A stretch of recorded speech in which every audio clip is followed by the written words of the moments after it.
Čiže pozdravujem vás, vítajte. Máme tému, ktorá hovorí sama za seba, ale má viac významov. Cirkev, ktorá horí, môže horieť svojim pánom, ktorý premohol smrť a vieme, že to svetlo, ktoré bolo nadzemské, prerazilo svetom a svieti doteraz. Ale tá cirkev môže aj s týmto Kristovým svetlom horieť a prečisťovať sa, aby bola ešte viac jeho cirkvou. A chcem sa zhostiť tejto témy v tom zmysle teda, že tá cirkev v tom celosvetovom meradle a spoločenstve veriacich má toľko podob a toľko tvári, že koľko je ľudí, koľko je kresťanských spoločenstiev, toľko môže byť v úvodzokách cirkvi.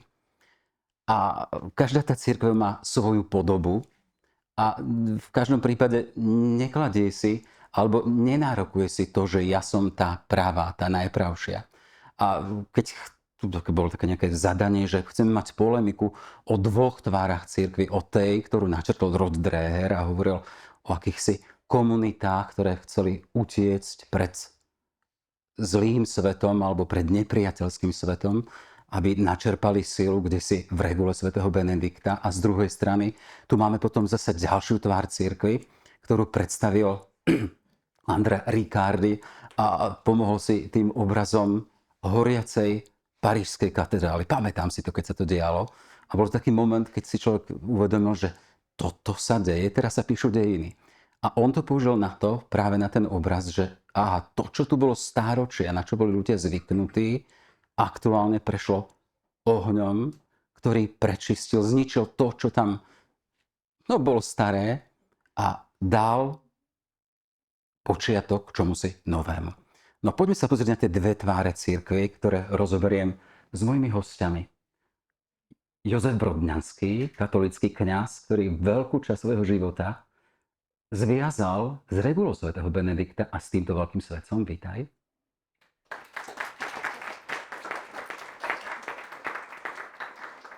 A Juraj Šúst, hostiteľ dnešného večera celej tejto akcie zo spoločenstva Ladislava Hanusa. Vítajte aj vy.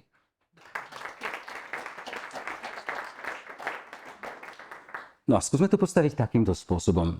Živá zelená oáza, no v opustenosti či izolácii púšte, ktorá sa ale stiahla pred svetom, versus spoločenstvo dialogu až globálneho so svetom, ktoré však prešlo ohňom krízy a stále sa pýta, čo ešte môže zhorieť, aby mohla byť prorockým hlasom milosrdného. Chcem sa vás spýtať, či platí to versus medzi týmito dvoma podobami jednej cirkvi. Pán Šus. Pozícia, alebo tá poloha kontrapozície. Áno. Raz, dva, a neviem, či to ide. Raz, toto ide asi lepšie. No, ja by som povedal, že nemusí to platiť a často to platí. Asi to by, takto by som to uviedol na úvod. Však môžem to skúsiť vysvetliť, že prečo to vidím takto. Tak možno by som začal teda akoby najskôr tou Benediktovou voľbou. Tu treba povedať, že to nie je nejaký návod pre katolícku cirkev. Rod Dreher napísal tú knihu už vlastne ako niekto, kto teda opustil katolícku cirkev kvôli sexuálnym škandálom a teda pridal sa k pravosláviu. A on napísal tú knihu skôr ako nejaká inšpiratívny návod pre konzervatívnych kresťanov naprieč cirkvami. Čo v niečom tak môže byť trochu nezvyčajné pre naše prostredie, ale pre americké prostredie je to asi viacej také bežné. No a vlastne o čomu išlo v tej knihe je vlastne to, že si uvedomil pod vplyvom napríklad toho, že americký ústavný súd schválil rovnakopohlavné manželstvá,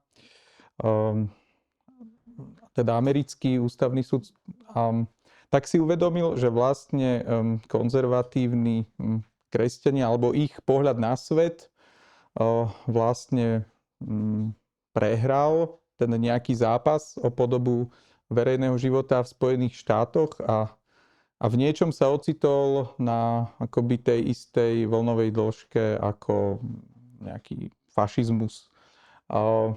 Pretože teda podľa kresťanského učenia existuje komplementarita medzi mužov a ženou, kvôli ktorej jedine muž a žena môžu uzavrieť manželstvo, ktorého cieľom je okrem teda vzájomnej pomoci v živote aj otvorenosť plodeniu, starosť o plodenie a výchovu detí. No a tento pohľad v niečom akoby je, čo sa odmietol a vlastne, ak by niekto na základe kresťanského pohľadu odmietal rovnakopohlavné manželstva, tak by vlastne porušoval ľudské práva podľa amerického, teda najvyššieho súdu z toho rozhodnutia Obergefell z roku 2015. No a Rod Dreher si uvedomil, ale že tá situácia je ešte vážnejšia, než len to, že kresťania stratili verejný priestor. On si uvedomil, že vlastne kresťania strátili vôbec samotný kresťanský pohľad na manželstvo a uvedomil si to na základe toho, že väčšina kresťanov toto rozhodnutie Najvyššieho amerického súdu privítala, respektíve s ním nemala vážnejší problém. A to ho podnietilo k tomu, že začal vlastne uvažovať o tejto knihe. A prišiel na akoby následovnú vec, alebo vyvodil vlastne, keď sa pozrel bližšie na tú situáciu, tak vlastne narazil na štúdiu amerických sociológov náboženstva, ktorí skúmali takú religiozitu mladých amerických kresťanov naprieč cirkvami a prišli k záveru, že vlastne dnešná viera mladých Američanov už nie je tradičná kresťanská viera, nie nutne katolícka, ale taká tradičná kresťanská viera, katolícka, protestantská, možno pravoslávna, ale získava črty tzv. Morálno-terapeutického deizmu. To bol terminus technicus týchto sociálnych alebo týchto sociológov náboženstva. A čo to znamená? Znamená to, že vlastne dnešní Američania akoby si náboženstvo predstavujú podľa niektorých základných skutočností. Teda, že existuje Boh, ktorý stvoril svet a nejakým spôsobom aj nás. Zároveň tento Boh príliš do sveta nezasahuje, zostáva niekde v pozadí. To, čo je najdôležitejšie, je to, aby ľudia medzi sebou dobre vychádzali, aj teda naprieč náboženstvami, aby sa tolerovali, aby v zásade nemali nejaké vážnejšie konflikty. Boh chce, aby každý človek bol spokojný a šťastný a cieľom ľudského života je byť spokojný a šťastný na tejto zemi a Boh mi k tomu vlastne môže dopomôcť. Možno tam boli ešte nejaké ďalšie tézy. Čo je dôležité je ale to, že nie to, že by tieto tézy boli akoby, ako to povedať, celé zlé. Akoby nemali nič spoločné s kresťanským pohľadom na človeka. I zaiste Boh chce, aby človek bol šťastný a aby ľudia žili v harmónii. Ale z tohto pohľadu vlastne vypadla veľká časť kresťanského učenia, ktoré spočíva v obetavej láske napríklad, v schopnosti prijať utrpenie, v orientácii na nadprirodzený život, na to, že vlastne náš život je skôr skúškou, ktorá vlastne ide o to, v ktorej sa rozhoduje o to, či človek získa spásu alebo nie a rozhoduje sa o to, aký bude v niečom jeho večný život po smrti. No a tieto tézy vlastne z takého toho pohľadu na kresťanstvo v americkej mladej generácii vypadli a zostali vlastne tie tézy, ktoré som spomínal. A záver týchto sociálnych psychológov bol ten, že akoby americkí kresťania, aj mladá generácia sa naďalej hlási ku kresťanstvu, ale to kresťanstvo zostáva akoby na úrovni fasády. Kdežto v jadre to ich náboženstvo v skutočnosti kopíruje tú akoby dominantnú, individualisticko-konzumistickú liberálnu morálku, ktorú si títo kresťania osvojili bez toho, že by si to uvedomili a vlastne akoby ju prijali. Takže vlastne Rod Dreher si uvedomil, že vlastne tá kríza sa netýka len akoby v politike a není teda cieľom kresťanov len to, aby sme teraz navolili správnych politikov alebo pokúsili sa o to a prijali nejaké dobré zákony, ale že vlastne tá kríza už ide akoby naprieč cirkvami, že vlastne tie cirkvy sú v niečom akoby tiež pod vplyvom tej väčšinovej modernej kultúry a v princípe akoby tá veľká časť nových generácií už je akoby niekde inde, už sa posunula v tom nazeraní na kresťanstvo. No a keď si toto uvedomil, tak začal rozmýšľať, že čo by sa s tým dalo spraviť. Že zaiste, že už akoby nemá zmysel v odzovkách nosiť vrecia s pieskom, keď už potopa nastala, tak on vyvodil z toho tú metaforu, že teda má zmysel vybudovať nejakú archu, v ktorej môžeme vlastne prečkať to obdobie, kým voda opadne, tak by sme mohli použiť ten biblický príklad. No a tak vznikla vlastne tá kniha Benediktova voľba, kde sa vlastne Dreher inšpiroval tým životom svätého Benedikta, ktorý odchádza z Ríma, ktorý považoval za skazený, hľadal nejak zmysel života.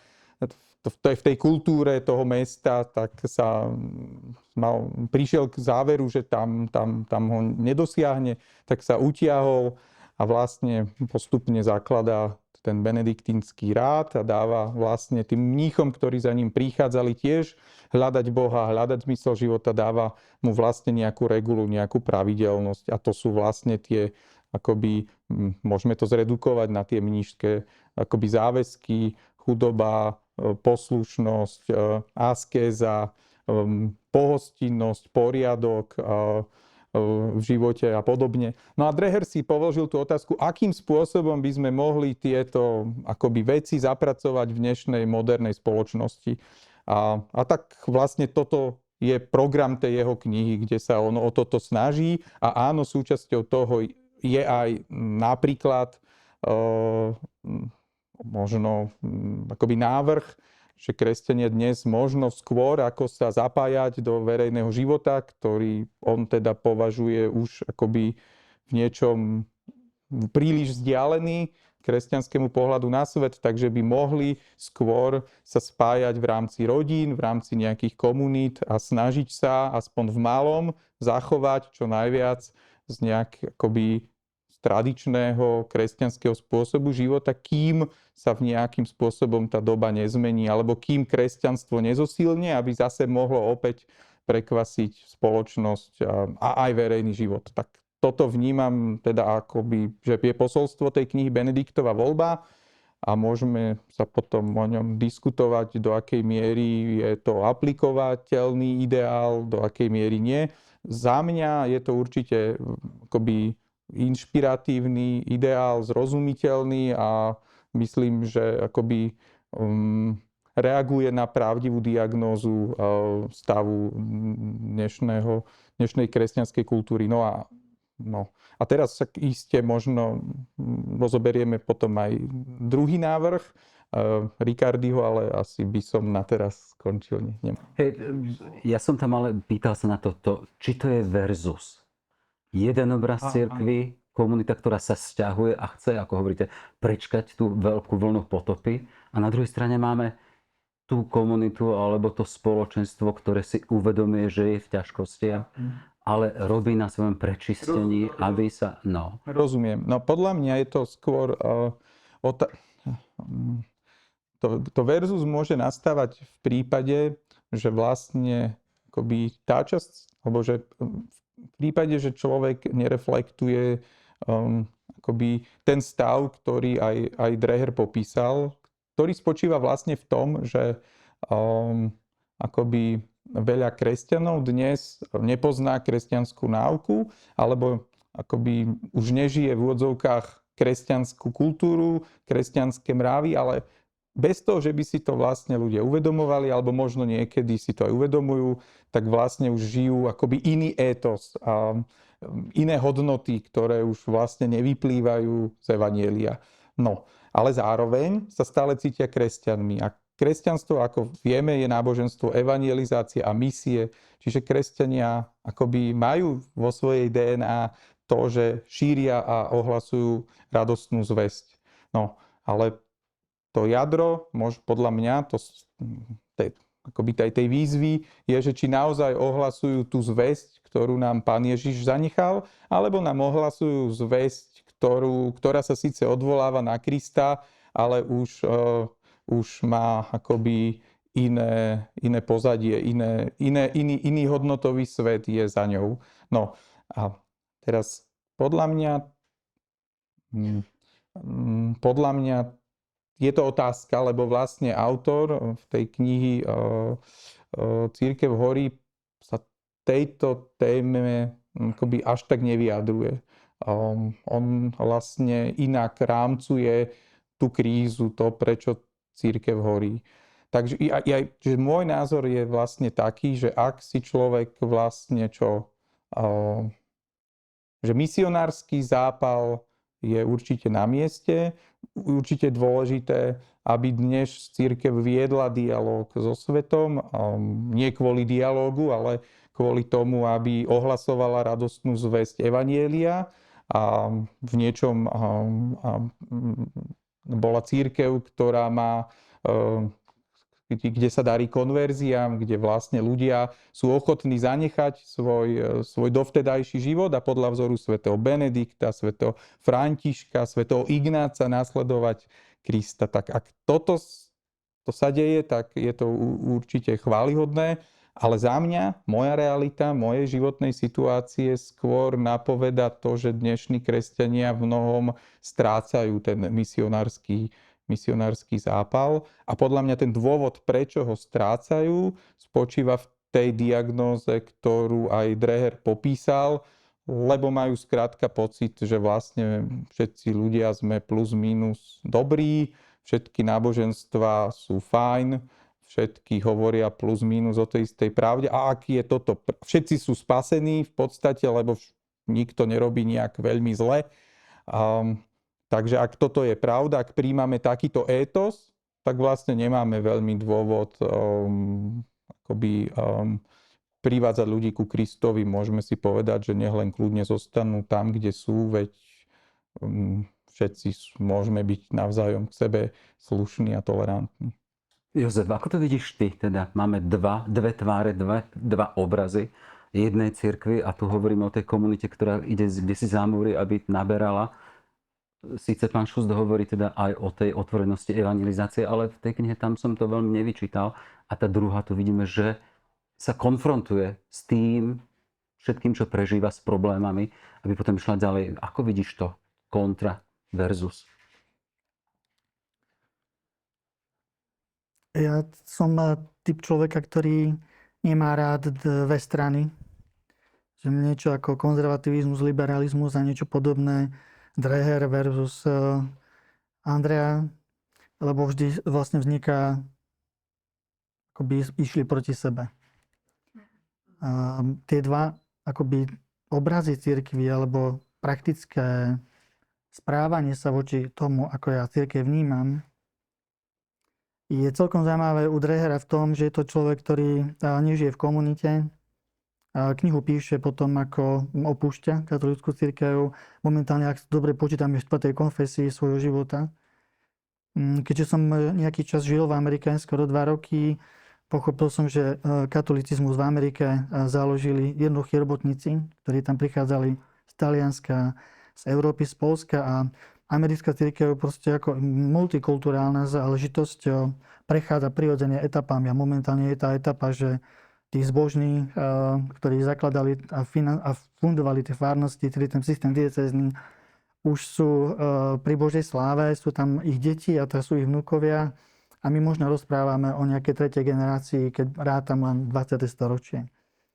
A príde mi to čistá teória z toho, ako to on vníma a príliš psychologizácia a veľmi málo nejakého praktického spôsobu života. Takže ja sa strácam v tom jeho myslení, lebo ja to nevidím žiadnu praktiku. Sú to proste analýzy teória. Teraz keď zoberiem knihu Cirkev horí, priznám sa, že ma tá kniha veľmi sprevádzala v mojej ďalšej začínajúcej fáze života ako kňaza po 33 rokoch naspäť v diecéze.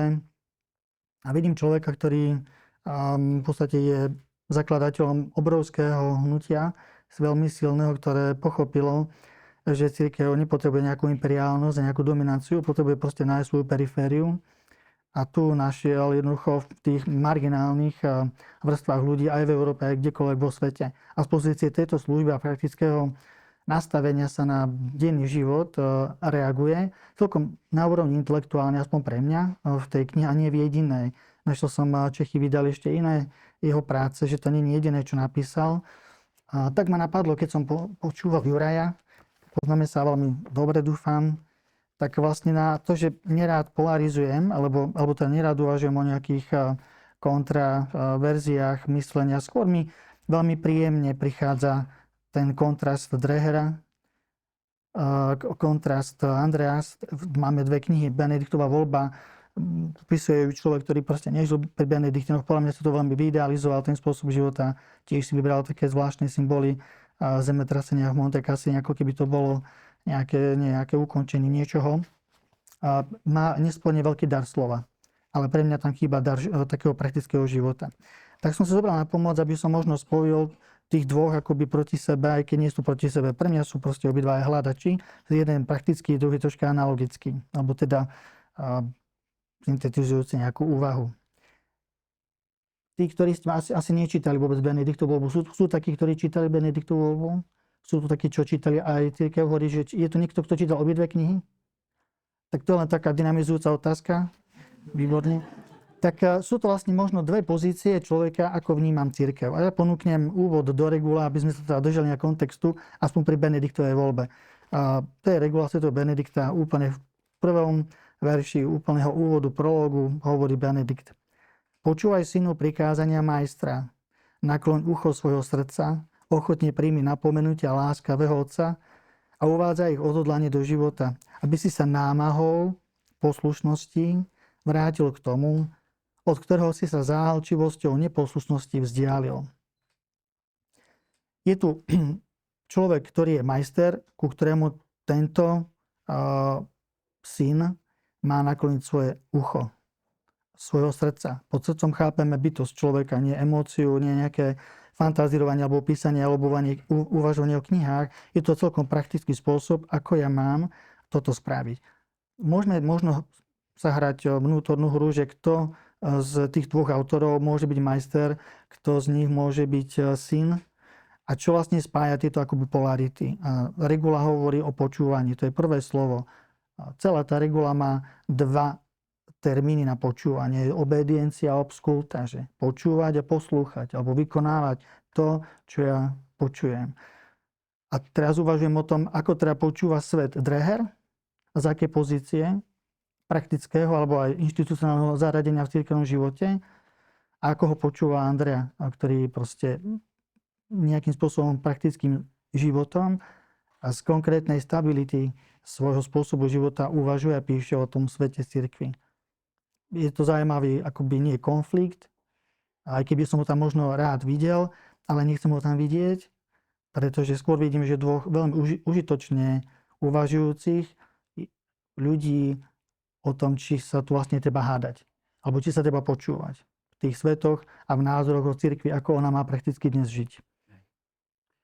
My sa teraz počúvame, ale sa chcem spýtať, lebo máš skúsenosť s benediktínskym životom, s regulou a vidíme, že rod Dreher tú komunitu a regulu dáva ako riešenie toho, akým spôsobom sa nevysporiadal on či cirkev v jeho podaní s týmto svetom.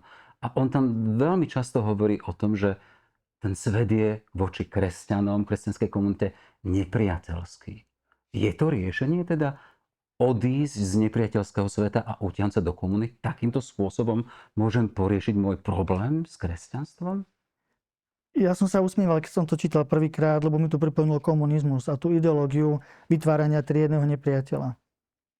Pretože keď ja dám triedneho nepriateľa z nejakého sveta versus cirkev, tak stávam akoby vytrhnem z kontextu cirkev, ktorá je súčasťou sveta a zabúdam na to, že sekulárny svet potrebuje cirkev a cirkev tiež potrebuje sekulárny svet, že to nie je, že niečo bezbožné a zbožné, že úplne všetci ľudia sú z Boha, takže sú zbožní v tom základnom ponímaní. Ak si ten svet rozdelím na tých, ktorých treba urobiť zbožnými z pozície zbožného, tak som proste v sústavnom konflikte a v tom konflikte nie som schopný tvorivosti, ktorá by dávala život. Proste bude dávať nejakú moralitu, bude možno obhajovať nejakú inštitúciu a jej dominanciu, ale nebude dávať život. V podstate sa zaoberám nejakou akoby javmi, ktoré sa mi zdajú mŕtve. Ako by som pitval nejakú mŕtvolu. Namiesto toho, aby som proste pracoval nejakým živým obrazom tej cirkvi. Hovoríš o obraze človeka, že vyšiel z Boha, je zbožný, tak nám dám do kontrapozície zbožný Hitler, zbožný Putin. Je jednoducho, ten človek je tu z Boha. Ale je v tom, ako sa nastavil, sa postavil proti Bohu, že naozaj nie výtvarne, ale tá tvár je obrazom zla vo svete. Ale aj tak o ňom uvažujem, že ten človek je z Boha. Takže nemôžem si ho a priori postaviť, že to je môj nepriateľ. Je to človek, ktorý sa rozhodol v svojom živote proti Bohu, ale paradoxne cirkev tohto človeka nemá v pekle, v obraze. Hej? A je to proste pre mňa záhada. A tu je hlavne, že cirkev nie je ako inštitúcia, pápež, biskupy, kardináli, nejaká hierarchia, ale cirkev ako si poradí s touto otázkou ľudstvo. A zatiaľ si som poradilo tak, že v Amerike, keď som sa stretol s Nemcami, bolo veľmi tak, ako sa Američania nesmie spýtať na náboženstvo a zárobok, tak sa Nemca nesmie spýtať na holokaust, alebo sa nesmie spýtať na druhú svetovú, lebo oni žijú stále v traume. Tak pre mňa akoby dostatočným dôsledkom ich Hitlera v národe je, že sa trápia touto situáciou a to je ich údel na nejakých 100 rokov. Hej. A kým vlastne ten národ prejde procesmi, vyjde z toho a stále tam je teda prítomná cirkev, ktorá je tu zdrojom aj nejaké morálnosti, aj obrazu milosrdenstva voči tomu javu, ktorý Hitler spôsobil. A máme Stalina a dneska máme proste ďalších ľudí. Takže cirkev je tu neustále nie ako sudca, ale ako ten most, ktorý počúva tieto javy. A regula potom, keď nastaví to počúvanie a poslúchanie, teda mám počúvať a potom poslušnosťou mám niečo urobiť, ale nie z vlastnej vôle, ale z navádzania majstra, ktorý usmerňuje a triedi moje myslenie, aj nápady. Tak potom v tej reguli Benedikt píše ani nie v chudobe a poslušnosti a týchto reholných sluboch, lebo prvý benediktínsky slub je stabilita miesta.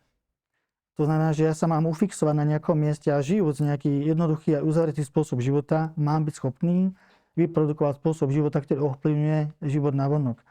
Potom je tam neustála zmena, že tam sa nedá zakonzervovať nejakom modely. Ešte zastavím pri tej stabilitas, lebo toto je taký ten moment, kde sa v podstate bije s rodom Dreherom. Keď on hovorí teda ten nepriateľský svet, tak pred ním utečiem niekde, alebo sa stiahnem do komunity. Pričom riešením Benedikta bolo to, že zostávaj tam, kde máš čeliť problémom.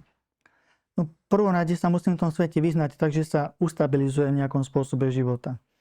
A v tých najvyšších rozvojoch toho mníšskeho života vznikajú nové komunity práve tým, že nejakí mnísi sú tak vyzretí, pochopia a sú schopní ísť na misie, že vlastne tú stabilitu akoby miesta, aj keď to nejde o fyzickú stabilitu, to ide o stabilitu spôsobu života. Takže ten Benediktín je stabilný, aj keď mení kláštory alebo zaklada nové projekty. On je stabilný v tom spôsobe, ktorý žije, a to je založené na počúvaní. A potom má aj na poslušnosti, ale nie že slepej, ale naopak, že tvorivej. Že je nutné dozrieť k slobode a k zodpovednosti za svoje konanie. Juraj, keď nasvietime to stabilitas a s rodom Dreherom, ktorý v podstate nehovorí o stabilitas, ale o tom teda, že poďme ku komunitám, kde budeme nejakým spôsobom mať svoje školy, mať svoje obchody, mať svoje spoločenstva, aby sme, ako ste povedali vy, teda prečkali asi tú potopu. Ako to riešite v sebe? By som sa možno ešte vyjadril k tomu nepriateľstvu, že Mne sa zdá, že to sa nedá poprieť, že by vlastne svet bol nepriateľský ku kresťanom a k evanjeliu, ale to neznamená, Skúsme to ilustrovať. jasné, no tak to znamená vlastne, že ale dokončím to, ale že to neznamená, že kresťania majú byť nepriateľskí k nepriateľom. Nie, kresťania majú milovať svojich nepriateľov, ale na to, aby ich mohli milovať, tak ich musia poznať takí, akí sú.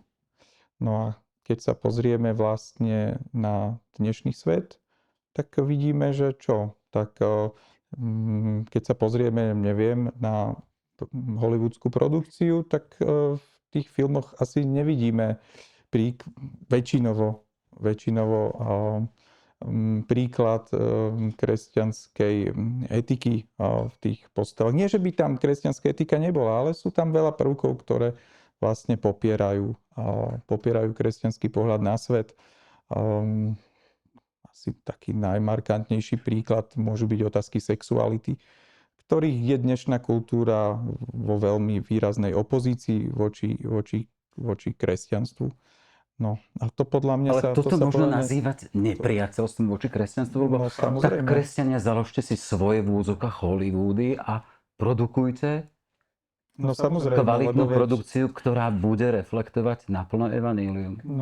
Len sa chcem vysporiadať s tým opakovaným, lebo to sa mi tam opakovalo v tom Rodovi Dreherovi. Nepriateľský postoj sveta ku kresťanom, ku kresťanstvu. A keď sa opakuje stále čosi, že je niekto nepriateľský k nám, tak potom je len to automatické, že s tým nepriateľom nič nechcem mať a stiahnem sa do svojej úlipy. No ale to samozrejme je tak, lebo keď by ste vy dnes napríklad na sociálnych sieťach chceli hájiť kresťanský pohľad na manželstvo, na dôstojnosť ľudského života, tak vlastne veľmi rýchlo vás zablokujú, lebo veľa, nazvime to, aktivistov z iných ideových táborov vás nahlásia a potom vlastne ste skončili. No, stačí si kdokoľvek, si to môže vyskúšať, že či sa to tak stane. Ale to sleduje, tak sa to vlastne deje. Keď sa pozriete na verejné... No, ale je to riešením nazývať tú druhú stranu nepriateľmi a preto sa stiahneme? Program pre jednu... Teda Dreher nehovorí o katolíckej cirkvi, to je ten problém metodologický, že to je o kresťanských cirkvách, ale predsa len pohybujem sa na tom, no je to riešenie teda, že keď tí ďalší na nás spolujú v úvodzovkách alebo správajú sa k nám nepriateľsky, ako hovoríte, tak sa máme stiahnuť do ulity a prečkať, kým tá potopa prejde? No, ale to treba chápať v tom význame, v akom to Dreher spomína. Dreher to nehovorí tak, že my kresťania máme vycúvať zo sveta a nemáme brať zodpovednosť za svet, ale my najprv v niečom musíme obnoviť naše zmýšľanie. Potrebujeme sa obrátiť smerom k Pánu Bohu. Nakoniec teraz máme pôstne obdobie, kde vlastne kresťanský život každý rok vlastne nás cirkev vyzýva k tomu, aby sme vlastne sa obrátili od sveta aspoň na čas a snažili sa viacej obrátiť k Bohu, aby sme viac ako inokedy boli citliví na askézu, aby sme vlastne boli citliví na chudobných, aby sme vlastne v niečom sa viacej pripodobňovali nie svetu, ale Kristovi a Pánu Bohu. A toto kresťania musíme vlastne pravidelne robiť. Nakoniec preto nám cirkev ponúka napríklad duchovné obnovy, duchovné cvičenia a tak ďalej, a tak ďalej. Podľa mňa to, čo Dreher navrhuje, je vlastne niečo veľmi podobné. To znamená na to, aby sme my mohli byť soľou pre tento svet, aby sme mohli evangelizovať, aby sme mohli vlastne mať ten oheň a tú odvahu Kristových apoštolov, tak potrebujeme sa v prvom rade... Potrebujeme podľa vzoru Pána Ježiša ísť na púšť v nejakom zmysle, aby vlastne aby nás mohol premeniť a aby sme my potom mohli byť jeho nástrojom. Keď sa dnes pozrieme vlastne do toho, ako sa to dnes kresťanom darí, tak vlastne my vidíme, že aj Dreher, aj Riccardi, hoci obidvaja majú v niečom akoby inde vidia ten problém, k Riccardimu sme sa ešte nedostali, ale vidia ho akoby inde, tak obidvaja sa zhodujú v tom, že vlastne kresťanstvo v dnešnej, nazvime to západnej spoločnosti, je na ústupe. Tak vlastne my nevyhnutne musíme si klásť tú otázku, ako je to možné, že vlastne nie len, že sa kresťanom v Európe nedarí evangelizácia, ale ešte vlastne čoraz viacej ľudí, tak povediac, sa akoby vzdáva kresťanského spôsobu života. Len tá poznámka k tej soli a že treba sa stiahnuť, aby sme potom mohli mať chuť, ale samotná vlastnosť soli, aby premieňala svoje okolie, musí v tom okolí byť, aby mohla pôsobiť. Keď sa ja ako sol bez chuti stiahnem na nejaký čas do nejakého ústrania, tak ten svet tedy stratí úplne chuť. No áno, ale opäť ja nehovorím to, že to máme robiť, tak povediac, aby sme od sveta odišli, ale naopak, aby tá soľ mohla byť v tom svete soľou a v tomto zmysle akoby my kresťania, ktorí žijeme moderným spôsobom života, tak je to obzvlášť výzva, ak chceme byť aj činní vo svete, aby sme zároveň nestratili naše kresťanské poslanie. Je to akoby ľahšie, než by si človek povedal, ho stratiť v dnešnom svete. Určite áno. Jozef? Ja som si dal osobné prehľadať, že nebudem robiť kontra. Iba opravím jednu vec, že keďže som študoval aj film a v Amerike som zistil, že hollywoodská produkcia iba z 80% ide do Európy a je urobená pre Európu. A je teda urobená komerčne a vytvára aj Baywatch proste akoby spôsob života amerikanistický pre Európu, ktorý proste krmí babky, dôchodcov a proste povrchných ľudí tým, že pozerajú tieto filmy. Ale Amerika má aj veľmi kvalitnú produkciu filmov, o ktorej my celkom nevieme, a to je aj klubová produkcia. Dokonca aj ľudia ako Brad Pitt dokáže zahrať vo filmoch, ktoré sú hlboko úvahové. Ak ste videli Stroma, niečo podobné. Takže Amerika teda nemá, že filmy, ktoré sú čisto protikresťanské, sú komerčne, lebo Európa na to letí. Naozaj v Amerike by ich nepozeral nikto, ale v Európe ich pozerať budú. To je problém nie Ameriky, ale úspešného biznisu voči Európe. A my máme na to, nie, že to je môj nepriateľ, ale proste musíme sa vychovať k mysleniu, aby sme na takýto biznis neleteli. Ja by som sa pokúsil troška premostiť, aj keď moderátorom nie som, ku knihe teda Cirkev horí, kde na strane 33 kardinál v roku 1947 hovorí, aspoň čiastočne priznal zlyhanie cirkvi. V katolíckom myslení, ktoré sa často zameriavalo na obviňovanie iných, to nebolo bežné. Kardinál Suchard vnímal, že súčasný človek má od cirkvi menšie očakávania. Považuje ju za čosi minulé. Argumentáciu však nestavia na logike úspechu alebo neúspechu. Kardinál pripomína tajomstvo cirkvi a jej dejiny, ktoré boli často poznačené utrpením. Vyhlasuje, že občas rast znamená čiastočné umieranie a dodáva, musíme zmeniť svoje návyky, štruktúry a spôsoby bytia. Strana 33. Aby som sa vrátil k tomu pojmu púšte, pretože púšť aj podľa teológie Hans Urs Balthasara v teológii 3 dní, aj v eseji o Márii, veľmi zaujímavá, kratučká, taká hutná esej, hovorí, že najbezpečnejšie miesto cirkvi je na púšti.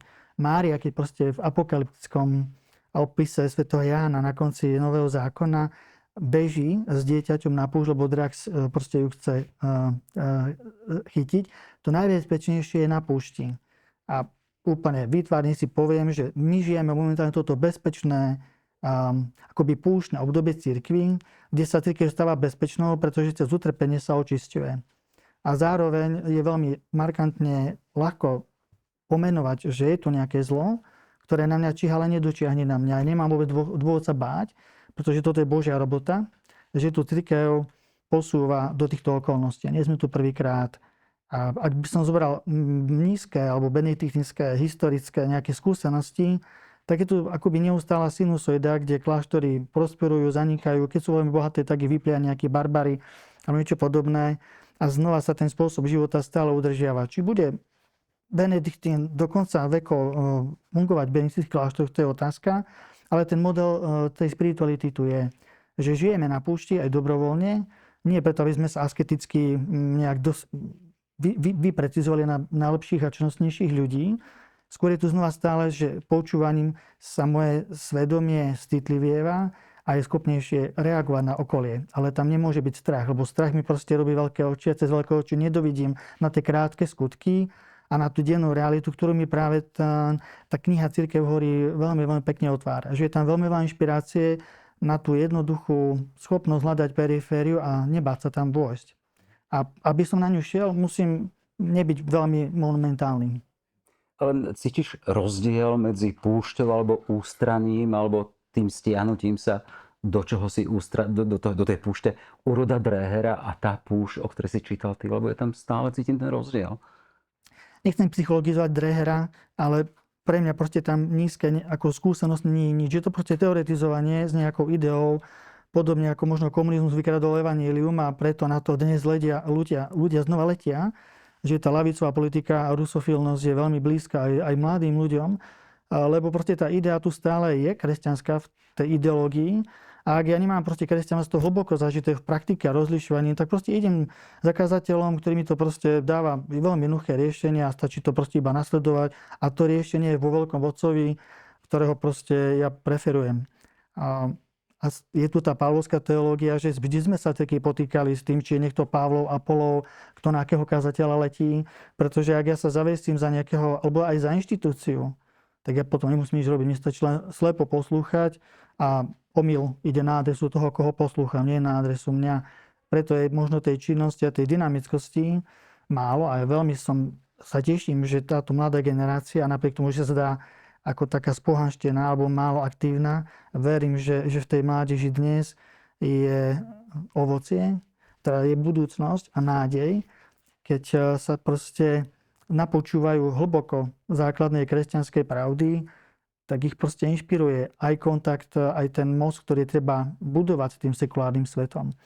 A to je zaujímavé na tej premise, ktorá je tu v tom Notre Dame daná, že keď hovorila Notre Dame, že sa jednoducho spojil sekulárny svet, začal jednoducho obnovovať nielen budovu, ale sa autor zabáva aj na tom, že sekulárny svet nechtiac nemôže poprieť, že pri snahe Notre Dame znova otvoriť a proste obnovuje aj duchovný prvok, že akoby nechtiac sekulárny svet obnovuje niečo aj duchovné vo svete. A zároveň cirkev, keďže vo Francúzsku nič nevlastní, musí akoby tak trpezlivo znášať, že ich tiež pýchu, ktorá je v tom Notre Dame daná, je obnovovaná nie fyzicky z našich prostriedkov, ale z prostriedkov snobského sveta, nie len vo Francúzsku. To sú aj pozostatky franskej revolúcie, len tak, keď hovoríš ten obraz toho, keď hovoril Notre Dame, tak ten moment, na ktorý upozornil André Ricardi, že v momente, keď vidíme, že niečo horí alebo sa stráca, tedy si aj uvedomíme hodnotu toho, čo odchádza. To bol taký ten silný obraz, že aj to laické Francúzsko začalo v podstate robiť veľké zbierky na jednu katedrálu. A chcem sa ešte vrátiť k Rodovi Dreherovi. A tam bol ten moment, keď ste vyspomínali, a to bol ten obraz, keď bol sklamaný z toho, teda, že ten ústavný súd v Amerike prijal to, že môžu byť aj registrované partnerstva medzi osobami rovnakého pohlavia. Chcem sa vám spýtať, akým spôsobom, nemalo by to byť tak, že oddelené, že štát, to je zriadenie, ktoré má robiť servis pre všetkých obyvateľov svojej krajiny. V tom štáte sú ľudia, ktorí sú v rôznych význaniach, v rôznych denomináciách, ale sú tam aj ľudia, ktorí nie sú veriaci, ktorí nepatria nikam a tiež sa chcú, alebo ten štát im má poskytnúť svoj servis. A to sa týka aj zákonov. Akým spôsobom, alebo nevidíte v tom problém, teda, že to sklamanie Roda Drehera z toho, že ten štát vlastne len plní svoju povinnosť, že má nájsť prienik medzi potrebami všetkých, aby tam nenechal nejakého homosexuála alebo lesbičku bez toho servisu. Nie je to problém? Ja by som... Tak je tam viac vecí v tom, čo ste povedali. V prvom rade vlastne čo? Čo je cieľom štátu, nie? Tak No štát nemá robiť zákony pre katolíkov, či pre evanielikov, pre evanielikálnych, či pre neveriacich. Má urobiť zákony pre svojich občanov. štát má robiť zákony, ktoré vedú k spoločnému dobru. Áno. To, čo je dobré pre človeka, tak to je niečo objektívne, čo vychádza z ľudskej prirodzenosti a čo človek má sa snažiť objaviť a žiť podľa toho. No. Len keď do toho vstúpim, samotná viera a dôsledky viery v živote jednotlivca, vychádzame z toho teda, že viera je dar. To nie je, čo si niekto môže nárokovať. Môže sa postaviť na hlavu, ale nebude mať zmysel pre veci duchovná, pre veci, ktoré sú za týmto svetom. Môžem byť v situácii, keď budem homosexuál a budem žiadať od tohto štátu alebo očakávať, že jednoducho budem aj ja akceptovaným človekom, akceptovaným členom tejto komunity. Myslím, že tá otázka presne naráža na akoby jadro toho, o čom sa sporíme, keď hovoríme o dnešnej kultúre. Presne tak, lebo z toho, čo vy hovoríte, tak v tom je presne ten étos dnešného človeka, ktorý nerozumie tomu, že keď by niekto alebo štát nechcel dovoliť homosexuálne partnerstvo alebo manželstvo, že by to mohol nechcieť dovoliť z nejakého iného dôvodu, než len z toho, že nejak pohrdá ľuďmi, ktorí majú homosexuálne sklony, alebo ich neznáša, alebo má nejakú fóbiu, alebo sa ich bojí, a tak ďalej. A pritom, keď sa pozrieme na vec kresťanskými očami, tak vlastne tie kresťanské oči nás upriamujú pozornosť v tejto otázke v prvom rade na vlastne prirodzené chápanie manželstva, pre ktoré človek vlastne nepotrebuje, keď by sme to tak mohli povedať, prijať kresťanskú vieru. A to prirodzené chápanie manželstva spočíva v tom, čo som už povedal, v komplementarite muža a ženy a k ich otvorenosti počať deti a starať sa o nich a vychovávať ich. Túto pravdu o človeku dnešný svet odmieta, často až s takou hystériou alebo nepriateľstvom, a manželstvo chce chápať inak, v zásade chce zmeniť ten význam toho, čo znamená manželstvo, oddeliť ho od toho aspektu komplementarity, od toho aspektu zameranosti na plodenie a výchovu detí. No, čiže vlastne akoby toto je vlastne ten kameň úrazu. Že kameň úrazu v podstate spočíva v otázke pravdivosti. Či existuje nejaká objektívna pravda o človeku, ktorú človek môže poznať a na ktorú aj náboženstvo z nadprirodzených zdrojov ukazuje, ale ktorú môže z veľkej časti poznať človek aj prirodzeným rozumom. A môže sa mu tá pravda aj nepáčiť, ale môže ju poznať ako pravdivú a zariadiť si život svoj súkromný aj spoločenský podľa nej, alebo žiadna taká pravda neexistuje, každý má svoju pravdu, ja mám svoju, ty máš svoju a štát je tu len na to, aby tak trochu hľadal nejaké kompromisy medzi v úvodzovkách subjektívnymi pravdami svojich občanov. Cítime nohami na zem. Ale v tom je to jadro. A tu iba uzatvorím, že kresťania sa nikdy nemôžu vzdať toho, že existuje nejaká objektívna pravda, ktorá platí nie pre nich, že sú kresťania, ale platí pre všetkých ľudí.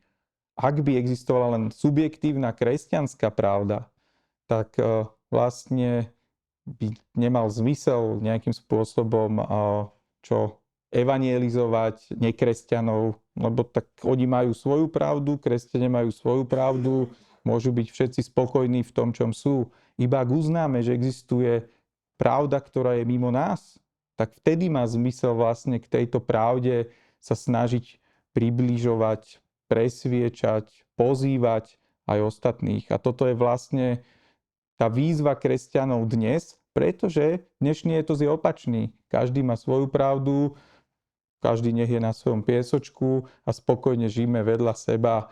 Môžeme sa tolerovať, môžeme sa ignorovať, ale nemali by sme si nič vyčítať, polemizovať, sporiť sa, hádať sa o pravdu, lebo vlastne to aj tak nemá význam v podstate. Jozef, ako sa pozeráš na situáciu, tu, keď hovorím, že poďme nohami na zem, že je to skupina ľudí, ktorí si nevybrali svoju sexuálnu orientáciu. A tu hovoríme o homosexuáloch alebo lesbičkách, alebo teda ľuďoch, ktorí sú orientovaní na rovnaké pohlavie. S tým, že si to nevybrali, má sa o nich štát postarať, má im urobiť servis? Aký na to pohľad? Ty si katolícky kňaz. Neviem, či ja som oprávnený hovoriť o tom, čo má pre nich urobiť štát. Som oprávnený o tom rozprávať, čo má urobiť pre nich cirkev. Čo má pre nich urobiť ja z pozície chlapa, muža, heterosexuála, kňaza, celibátnika. Veľmi mi príde vhod to, čo sa u pápeža Františka prekrútilo, keď povedal, kto som ja, aby som ich súdil. Samozrejme, že si to nejaký progresívny svet vysvetlil, že je to súhlas. Ale naopak František proste upozornil ako pápež, ako učiteľ a ex katedra v tej viere, že mám sa chrániť a urobiť nejaké odsúdenie tohto človeka. Že prvá robota je tá, že vyrastli sme samozrejme v spoločnosti, ktorá nám nedala veľa úcty k takejto orientácii. A teraz prichádzame, konfrontujú z nejakých 20 rokov naspäť, že tí ľudia sa zrazu vynárajú, ako keby sa nám zdá, že z jaskyne, ale oni tu vždy boli. Sú medzi kňazmi, sú medzi reholníkmi, sú medzi mníchmi, sú aj medzi bežnými ľuďmi. Takže to, čo ja môžem urobiť, je vyhnúť sa odsúdeniu, vyhnúť sa moralizovaniu, ale samozrejme v tej pravde orientácie, že chceme, aby tá rodina bola zdravá, chceme, aby proste deti boli plodené a vychované párom manželov a rodičov. Samozrejme, tá cirkev tu je. Ale pri všetkých týchto otázkach a témach mi stále prichádza to evanjeliové, že či ja sa mám zoberať trhaním buriny a neustále proste upozorňujem nejaké kvázi úlety, niekedy ani nie tak väčšinovo. Sa mi zdá, že proste Dreher preháňa a príliš si verí v tom, ako dokáže zanalizovať dáta. Príliš proste analyzuje tie dáta akoby negatívne. Pretože nepracuje s ľuďmi fyzicky. A ja si ako kňaz napríklad aj v Tatrách uvedomujem, že napríklad veľa ľudí v Tatrách sa obracia zažívam denne konverzie starých ľudí, ktorí prežili v tých Tatrách ten klasický komunistický spôsob, ktorý tam aj teraz je, že príroda, biznis, práca a starosť o turistov. A tí ľudia proste zrazu na konci života, a to som zažil ako farár Zázrivej, až po prežití života, a ten život musí byť akoby kľúkatý a náročný aj v hriechu, aby ku koncu života naozaj toho Boha objavili veľmi, veľmi hlboko, autenticky. A rozhodujú sa preto kresťanstvo už v slobode a bez strachu, že ich tá cirkev akoby mangluje ako moc. Lebo pre mňa je tu ten problém, že problém orientácie, jeden z problémov je, že tí ľudia majú strach, že ich akoby moc inštitúcie morálne odsúdi. Na to upozorňuje pápež. Že ľudia sa právom fixne boja z minulosti moci, ktorú má cirkev nad ľuďmi. Lebo zneužívanie moci hierarchiou voči svojim článkom služobným je. Dnes aj zneužívania sexuálnych dosť vychádza na povrch. Takže by som sa veľmi nezaoberal tým, čo štát teda má robiť, ale čo ja môžem robiť pre ľudí s touto orientáciou a čo ja môžem robiť pre ľudí, ktorí sa na základe zneužívania svojej orientácie dopúšťajú násilia. A stále ten František hovorí, že znova, že nebudem ani odsudzovať nejakého predátora v tejto oblasti, nebudem odsudzovať aj politika, ktorý zneužíva tému dúhových prajdov, ako by bolo treba proti nim bojovať, stále je to nejakých pár tisíc ľudí oproti sprievodu za život. Prečo proste my až tak na tie médiá veľmi bežíme, prečo až tak proste strašne sa necháme vyprovokovať, že niekto ma podpichne a ja vždy musím na to zareagovať. Napriek tomu, že naozaj stačí robiť si tú svoju agendu a aby som teda nebol dlhý, tak až po smrti pani Záborskej vlastne vychádza tá súvislosť, že je akoby progresívna, náprotivná sparring partnerka, ktorá bola drzá, hrubá, agresívna, ešte sa nenaučila v živote ospravedlniť, ale aspoň prejavila rešpekt voči tejto orientácii, lebo pani Záborská nerobila celý život a tak troška akoby hustila vody aj klasickým katolíkom, že to nebolo príjemné a predsa si ju ten sekulárny svet úctil aspoň v tom, že ju docenil. Hej. A ten štát takisto jednoducho zareagoval veľmi zaujímavým spôsobom cez politické vyjadrenia po jej smrti. Podobne to je teraz, keď sa útočilo na pána Mikloška. Znova sa tam nájde nejaký mladý, vyosený pseudobojovník za niečo. A pozícia a spôsob, akým sa pani Záborská správa voči takýmto útokom, pozícia pána Mikloška je veľmi pokojná, múdra, hlboká, duchovná a zároveň praktická. Či som reagoval dobre na otázku. Reagoval si svojím spôsobom, len vidím, že nám tu pribúdajú aj otázky a poďme od konca. Prosím, čo myslíte, pán Šus, pod pojmom pravda, ktorá je mimo nás? Môžete to konkretizovať? Že existuje objektívna pravda, ktorú človek môže svojim rozumom poznať a zariadiť svoj život podľa nej. No toto tým myslím. Je to akoby v kontraste k tomu, že existuje iba subjektívna pravda, moja, vaša. Tak toto. Poďme ešte ďalej. Od USA katolíkov prišli skvelé veci. Exodus 90, program pre birmovancov, hej, vyvolený biskup František odporúča a tak ďalej. Naša stredná Európa sa má od mladej Ameriky čo učiť. Alebo? Určite áno. Určite áno. Vlastne napríklad ten Exodus 90 je presne v niečom, môžeme povedať, že je to program inšpirovaný aj tým, čo napísal Rod Dreher v Benediktovej voľbe. A je to v niečom akoby veľmi taká myšlienka, s ktorou asi mnohí zápasíme. Žijeme vo svete konzumnom, v zásade je veľmi ľahké sklznúť do určitej takej pohodlnosti, až lenivosti, acédie. A vlastne to sa potom prejavuje aj v našom duchovnom živote. Každý, kto sa snaží akoby o duchovný život, tak asi si to uvedomuje a vlastne tento program sa snaží pomôcť najmä mladým mužom, aby vlastne sa dokázali zbaviť tých závislostí, ktorých je dnes tak veľa od sociálnych médií, pornografie a podobne. No tak podľa mňa je to určite na mieste a je to príklad toho, ako ten mníšský ideál asketizmu na púšte preniesť do reálií dnešného moderného sveta. No a úspech toho programu mimochodom aj na Slovensku svedčí o tom, že tá potreba je veľká. Jozef, bola tu otázka, že naša stará Európa sa má od mladej Ameriky čo učiť. Sú tam príklady Exodus a program pre birmovancov vyvolený. Veľmi sa na tom v dobrom bavím. Že ja som ešte vyrástol v generácii postkomunistickej formácie v semináru, kde nám Západ bol predkladaný ako proste niečo také, že pokazené, liberálne, odtiaľ nemôže už nič dobré prísť. Tak troška sme si namýšľali, že komunizmus a cez utrpenie v nás nejak vyžil dobrý spôsob čistý kresťanstva. Západ čakal, že mu niečo vrátime za to, že nám dával peniaze a my sme v podstate len využili tú štedrosť a nemyslím si, že sme niečo tomu Západu dali. Ale to, čo nám dáva naozaj Západ, aj cez Ameriku, sú naozaj tieto projekty. Ale znova treba s takou akoby nechávať tomu čas. A že aké ovocie to prináša, lebo ja tiež pracujem s ľuďmi, ktorí sú z Exodu, to sú proste tieto projekty, ktoré sú práve že výsledkom toho, že tá krajina je multikulturálna a v podstate, keď vychádza niečo aj z toho katolického alebo aj z protestantského katolického prostredia, aj v projekte The Chosen, tak sú to fenomény aj mediálne, aj také, že psychopastoračné, ktoré naozaj sú vyzreté aj v tom, ako sú na profesionálnej úrovni, aj na takej tej duchovnej. Takže naozaj som celkom milo vďačný, že musíme aj nechťať priznať, že nám Amerika akoby ponúka niečo, aj teda konštruktívne v nejakom tom programe, aj keď Amerika vlastne je nastavená skôr dávať to také už veľmi schematické, lebo tá multikulturálnosť si toto vyžaduje. Oni majú naozaj charizmu, ako krajina má charizmu, nemať konflikty s rôznymi národnostiami, s etnikami, je naučená proste, nie že akoby kompromisom.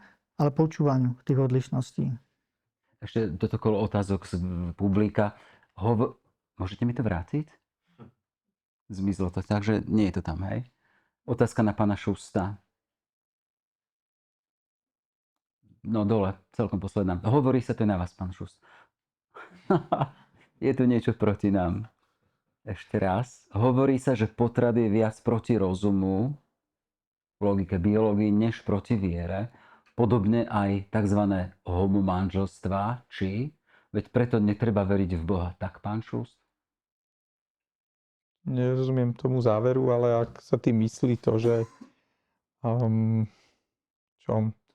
že rozumovým skúmaním toho, čo je potrat a toho, čo je manželstvo, vieme prísť k tomu, že budeme obhajovať dôstojnosť ľudského života od počatia po prirodzenú smrť, tak určite áno. Ale teda to, ako viera vstupuje do tohto procesu, je predovšetkým v tom, že viera nám očisťuje rozum, oslabuje naše vášne a vlastne povzbudzuje našu slobodu počúvať rozum, čo teda vôbec nie je v ľudskom živote samozrejme a jednoduché. A tak, no. Čiže vlastne, čo? No. A viera je určite potrebná a preto nie je náhoda, že keď sa niekto obráti bližšie k viere, bližšie k Bohu, tak väčšinou mení aj svoje morálne presvedčenie, alebo získa, nie preto, že by získal nejaké špeciálne iné rozumové poznanie, ale jeho vôľa sa viacej nakloní k dobrému a potom vlastne človek dokáže žiť v niečom cnostnejšie, aj keď asi nikto nemá výhrané. No. Takže áno, je to vždy súhra viery aj rozumu, ale obidve sú dôležité.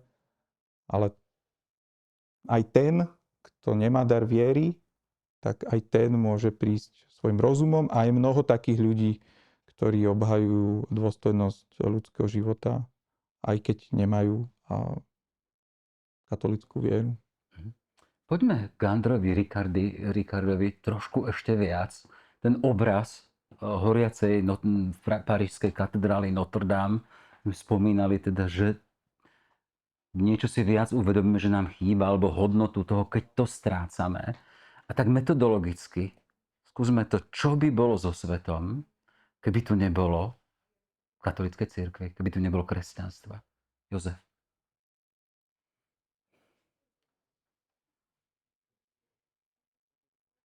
Predstavme si, že ten Ježiš by tu neprišiel na prelome epoch. No nechceme si prihrievať katolícku polievku, hej, alebo kresťanskú v tomto svete. Vtedy ešte nebolo katolícke. Tak, ale tak určite by sme boli úplne ponorení na pospas vášňam. Ďakujem, že to Juraj tak zdôraznil.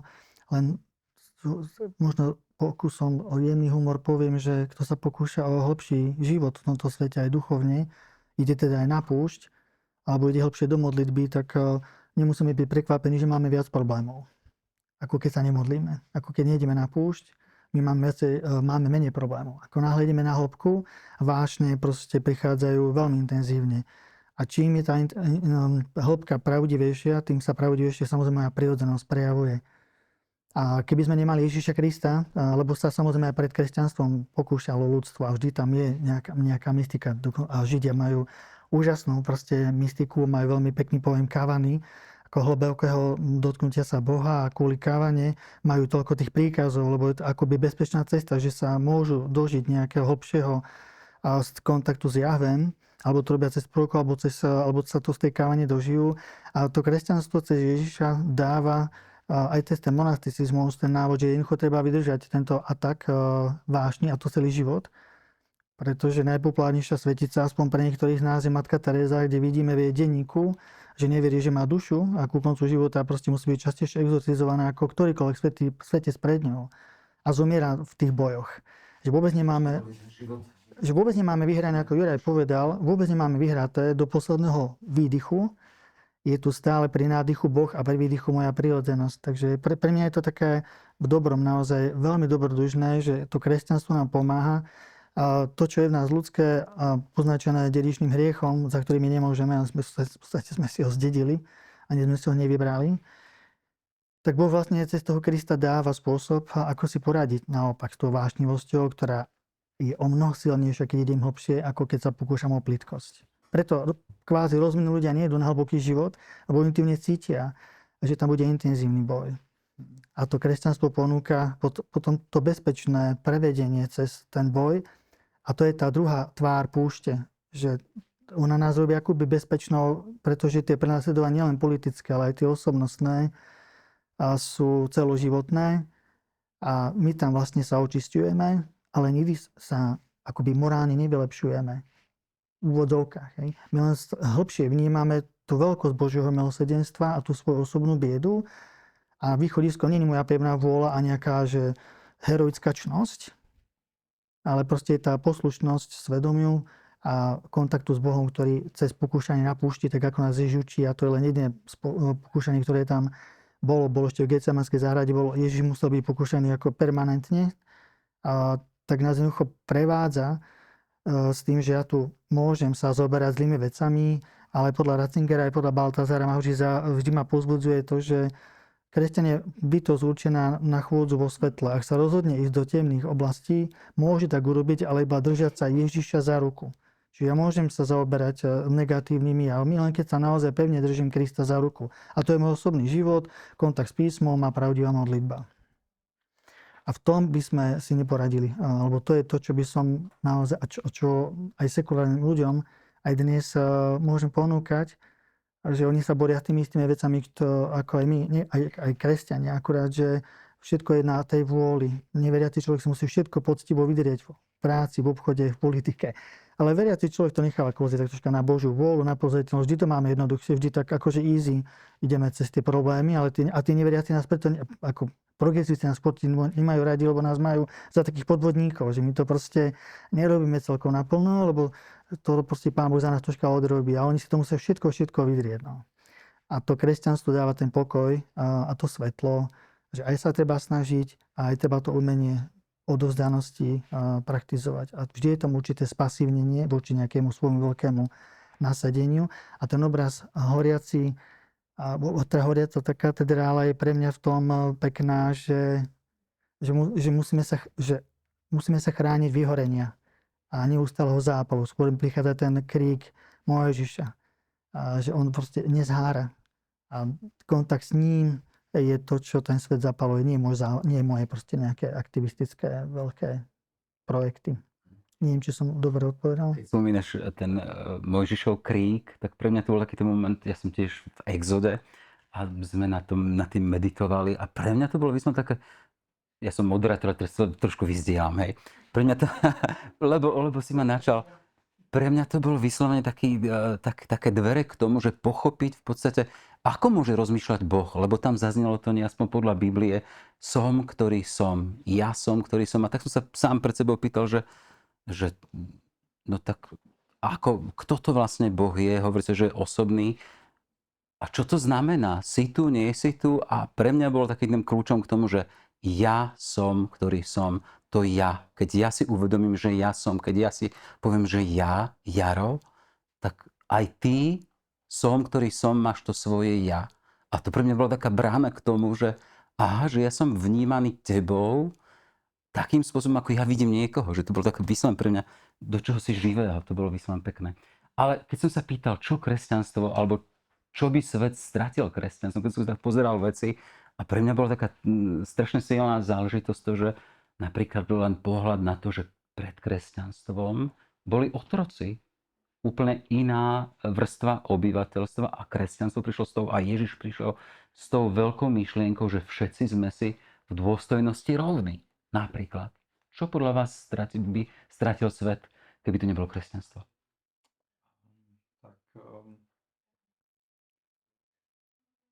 Keby tá katedrála úplne zhorela, v úvodzovkách cirkev. Tak bol by to svet veľmi krutý, veľmi mocenský. Žena by teda zďaleka nemala status rovnej mužovi, tak ako to bolo v antickom svete. chorí, starí, trpiaci by boli akoby čo? V zásade zaznávaní, odhadzovaní na smetisko, tak ako to bolo v antickom svete. Vášne by boli oveľa ešte intenzívnejšie ako sú dnes, aj keď možno už dnes sú celkom rozbujnené, ak máme veriť tomu, že pornografický priemysel patrí k najbohatším segmentom vôbec. Tak, no a bola by tu brutálna politická mocenská kontrola, a k čomu možno, že by sa dalo povedať, že smerujeme. Ale ja by som chcel ešte možno sa tiež dotknúť teda tej knihy Cirkev hory. A vlastne najprv by som chcel niečo vyzdvihnúť a v zásade by som chcel vyzdvihnúť ten akoby postreh Ricardiho, ktorý hovorí o sekulárnej spoločnosti, že nám akoby, že nie je to spoločnosť, ktorá je kresťanom nejak úplne cudzia, alebo nie je to nejaký jednoznačný protipol kresťanskej spoločnosti. A to preto, že vlastne tie kresťanské dejiny sú vpísané do európskej identity alebo do západnej identity, a tak aj vlastne sekulárny svet uvažuje v kategóriách, ktorých význam sa vyvíjal počas stáročí v kresťanskej Európe. A vlastne stále tie reziduá akoby kresťanskej kultúry v tých pojmoch rovnosť, sloboda sú historik Tom Holland, mimochodom myslím, že tiež nie je kresťanom, alebo nebol kresťanom v čase, keď napísal knihu, z ktorej som si ja zapamätal tento citát, hovorí, že že bez kresťanstva by tu nebol wokeizmus. Že vlastne ten wokeizmus, taká tá vášnivá obhajoba vlastne LGBT skupín a migrantov a podobne, je vlastne v niečom taká akoby sekularizovaná verzia akoby obhajoby ľudskej dôstojnosti. Isté so všetkými prekrúteniami, ale v niečom to vychádza akoby z tohto kresťanského etosu. Napriek tomu teda, že vlastne dnešný progresivizmus a liberalizmus teda jednak neverí na to, že vôbec Boh existuje, že vlastne náboženstvo je niečo viac než len nejaký subjektívny sklon, alebo veľmi často skôr nejaký opium ľudstva, niečo, čo vlastne bráni k tomu, aby tie rozumné, toto sociálne inžinierstvo, ktoré vlastne je za dnešným progresivizmom, mohlo zmeniť chod sveta tak, aby sme tu už konečne žili v nejakej dokonalej utopii, kde budeme priateľskí k životnému prostrediu, nebudú existovať vojny a všetky rozdiely budú jeden vedľa druhého. No tak kresťanský pohľad na človeka automaticky musí tu nás bystriť pozornosť a vnímať, že toto je utopickosť v tomto, že tomu chýba realizmus, ale teda progresívny svet to vidí takto. No ale Ricardi vlastne hovorí, že upozorňuje na to, že vlastne medzi nami a nimi sú tieto styčné body, ktoré akoby vyvierajú z nejakých kresťanských reziduí, na ktoré máme byť pri nejakej našej kresťanskej misionárskej evangelizačnej činnosti citliví a máme sa snažiť ich zobrať vážne. Tak mne sa táto myšlienka akoby zdá akoby pekná, dôležitá, a kiež by sme ju mohli tak nejak akoby plnšie aplikovať. A ešte jeden bod, ktorý by som ja chcel vlastne upozorniť, alebo ktorý som si ja zobral z Ricardiho knihy, je zase taký, ktorý je pre mňa otáznik a mohol by som ho dať do takého napätia s tým, čo napríklad tvrdí Dreher, ale keby sme si zase chceli zobrať možno nejaký akoby katolícky vzor, tak by sme mohli povedať, neviem, Jan Pavol II alebo Benedikt XVI. A je to vlastne akoby otázka, že ak príjmeme to, že dnes je cirkev v kríze a Riccardi to ilustruje na mnohých príkladoch o tom, ako sa zmenšuje počet kňazov, ako sa zmenšuje počet ľudí, ktorí sa prihlásia ku kresťanstvu, k cirkvi a dáva nám príklady v jednotlivých krajinách, ako sa to všetko zmenšuje a akoby to kresťanstvo sa zo spoločnosti vytráca. No, tak vlastne tá otázka je, že vlastne v čom je tá kríza toho kresťanstva dnes, kde je jej jadro. No. A mne sa zdá, že sú tu také dve dnes také základné odpovede, ktoré nemusia byť nevyhnutne proti sebe, ale veľmi často sú proti sebe. Čiže na jednej strane Ján Pavol II a Benedikt a mnohí ďalší tvrdia, že vlastne aj v cirkvi, tak ako v spoločnosti zažívame problém pravdy, že vlastne kresťania dnes majú veľký problém zobrať akoby pravdivosť celého Ježišovho učenia aj v tých aspektoch, ktoré sú dnes v napätí s dnešnou dobou a kultúrou.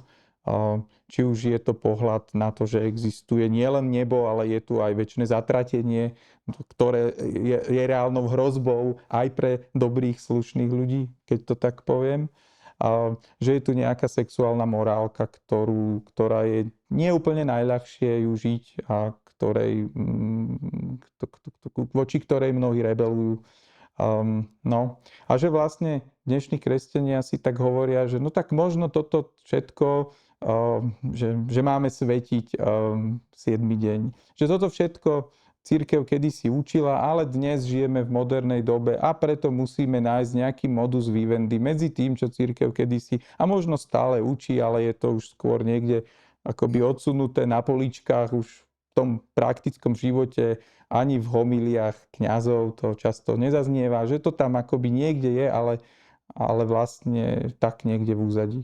No, tak vlastne ja mám za to, že vlastne Ján Pavol II, Benedikt upozorňovali na to, že tá pravda tu stále je a potrebujeme ju poznať, obnoviť, plnšie žiť, na to, aby sme vlastne mohli mať ten správny evangelizačný a misionársky zápal.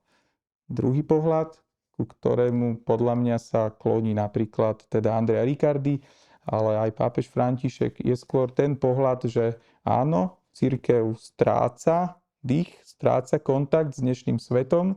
A je to najmä preto, že vlastne má cirkev problém vo svojich štruktúrach, ktoré by nejakým spôsobom mala zmeniť a premeniť, aby sa lepšie dostala do kontaktu s dnešným človekom. A mala by sa zbaviť rigidity, mala by sa zbaviť takého nejakého mužskej dominancie v cirkvi, mala by dať väčší priestor ženám, mala by byť taká nejaká pestrejšia, farebnejšia, a mala by proti hierarchickej štruktúre akcentovať akúsi takú demokratizáciu alebo synodalitu. Mala by skrátka zmeniť štruktúru a že keď toto sa stane, tak potom asi by to malo znamenať, že znovu bude účinnejšie pôsobiť vo svete. Tak podľa mňa, ako som povedal, že tieto pohľady nemusia nevyhnutne byť proti sebe, ale mám pocit, že ako sledujem kresťanské diskusie, tak veľmi, veľmi často sú. Jozef, ty si chcel reagovať? Ja by som si položil otázku, ak môžem, keď sme si tak troška hriali polievku, že či by bol svet bez kresťanstva, tak by som položil otázku, či by bola cirkev bez sekulárneho sveta. Pretože ma to zaujalo aj v zmysle, že kde je vlastne tá úloha cirkvi dnes. Na strane 30 hovorí autor, cirkev hovorí: Európa 20. storočia sa v niektorých oblastiach, nehovoriac zatiaľ o komunistických režimoch, bála moci cirkvi nad obyvateľstvom, rodinami, ženami, mladými ľuďmi. Dnes sa naopak obáva jej absencie. Až keď vznikne prázdno, človek pochopí hodnotu toho, čo pomaly vytráca. Tieto obavy sa týkajú ľudskej a duchovnej ekológie Európy. Nie je to už len problém kresťanov. Ak nie všetkých, tak aspoň mnohých. Horiaca katedrála Notre Dame evokuje krízu. Predovšetkým krízu cirkvi. ale pri bližšom pohľade aj krízu celej spoločnosti. V inej časti hovorí tento autor, čo ma teda naozaj prekvapilo, pripustme, že cirkev ešte nezažila nič ako vrchol. Že to, čo máme za sebou po tých 2000 rokoch, je len úvod kresťanstva. A my sa dnes máme snažiť podľa tej knihy, ale to je teologická téza, že úlohou cirkvi dnes nie je pokrstiť celý svet, ale do neho hlbšie vniknúť a nájsť znova to poslanie tých tvorivých menšín. Lebo vlastne to kresťanstvo aj v tých úvodoch, aj v listoch pastoračných zákone nerieši plnosť alebo prázdnosť kostolov, nerieši proste koľko tu pokrstíme ľudí alebo zosobášime a podobne. Rieši tu proste tú dynamiku tej malej menšiny a nestavia sa do pozície, že my sme tu tí lepší, ktorí vás máme prerobiť, ale my sme tí, ktorí máme uchopiť tú vašu identitu a pokresťančiť ju, ale nie cez moc inštitúcia, nejakých proste takých namyslení si, že my sme tu tí, ktorí tu máme všetko všeobecnou pravdou dobrom preosiať. Ale až keď pochopíme to vnútro toho sveta v tých aj sekulárnych alebo neveriacich iných kultúrach, tak vtedy ten svet je vlastne pre nás užitočný, lebo my sa tým misijným zápalom sami reevangelizujeme. A nie, že ja mám niečo hotové a ponúknem ti hotovú pizzu, ale stále tú pizzu robím, pretože sa ju učím robiť ešte lepšie. A keby som mu nemusel robiť na zákazku toho, kto má na ňu chuť, tak sa proste pomaličky, keď sa stráca tá konkurencia, vždy sa stráca kvalita tej práce. Čiže tam sa stráca aj kvalita kresťanstva, ak nemám stále úctu k tomu, komu ja idem poslúžiť. A tá kríza naša je, že sa možno niekedy príliš cítime takí vlastníci tej pravdy a dopúšťame sa takého násilia na tých ľudí, ktorým chcem ponúknuť tú svoju mystagógiu, tú radosť, tú energiu, to krásne, čo je v kresťanstve. Ale krízu nemá ten svet, ale krízu mám ja. Pretože nerozlišujem určitú úctu, akoby rovnocennosť toho človeka, že není menej a nie som viac. A v tom ja vlastne potrebujem akoby ten sekulárny svet, lebo snaha sa s ním dorozumieť ma robí viac kresťanským.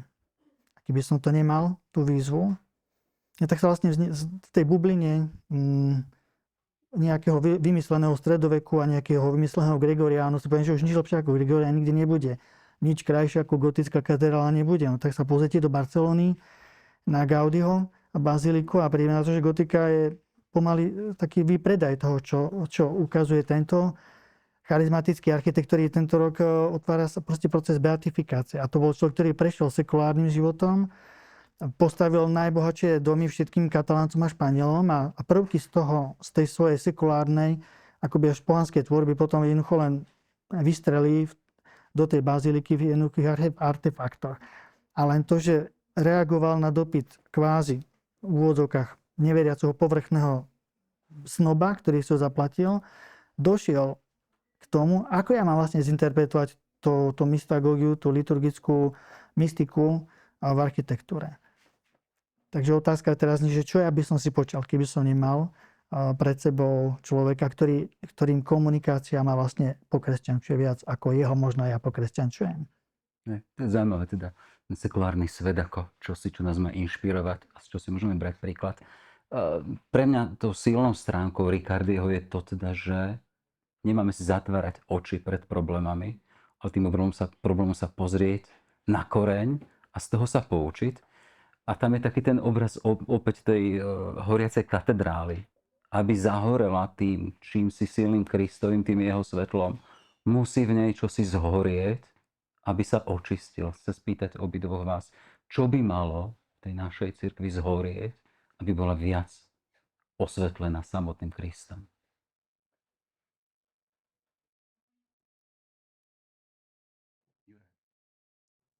Rozmýšľam.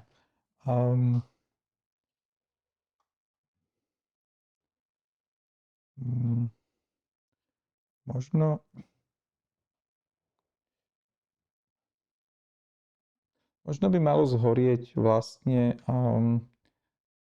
všetka tá akoby taká tá dnes bežná predstava, že naši predkovia alebo ten svet, ktorý bol pred nami, tak bol taký akoby horší ako ten, ktorý žijeme my. Nie? Že ten sekulárny svet je pod vplyvom idei pokroku. Že vlastne ten svet sa nejakým spôsobom neustále zdokonaľuje. No. A myslím, že taký pravdivejší pohľad na skutočnosť je, že tak ako sa môže zdokonaľovať alebo v nejakých aspektoch zlepšovať, tak v iných sa môže aj zhoršovať a tak. A mne príde vlastne, že keď sa pozrieme na to, akým spôsobom dnes, keď chceme nasledovať Krista, že čo sú naše výzvy, s ktorými zápasíme, tak sú to vlastne výzvy, že častokrát si to Ježišovo učenie prispôsobujeme svojim vlastným potrebám alebo očakávaniam okolia. Veľmi málo poznáme vlastne v našu vlastnú tradíciu. Vôbec netušíme to, aký obrovský poklad v cirkvi máme. A zároveň máme taký smiešný, arogantný postoj, ako my sme už nad tým, ako tá stredoveká, tmárska, neviem aká predkoncilová cirkev, ako sme sa toho zbavili a ako sme sa modernizovali. No. Namiesto toho, aby sme dokázali uznať aj to dobre, čo máme dnes, ale zároveň akoby to dobre v mnohom, akoby za to dobre vďačíme našim predkom. No, tak ja by som povedal, že má zhorieť všetko to, v čom vlastne nie sme verní cirkvi, Kristovi. A má zhorieť naša arogancia, pýcha, taký ten pocit, že my vieme lepšie ako katolícki svetci, ako nasledovať Krista. No. A potom možno čo? Ak je to možné, tak má zhorieť náš strach, aby sme dokázali byť Kristovi aj pred svetom, ktorý nás nepríjma, ktorý je často k nám taký zľahka arogantný, často aj nepriateľský, ktorý nás vysmieva, robí posmech, aby sme ich dokázali milovať, aby sme nemali voči ľuďom nenávisť, ale naopak, aby sme vlastne mali ten zápal misionárov a poslúžiť im pravdou za každých okolností.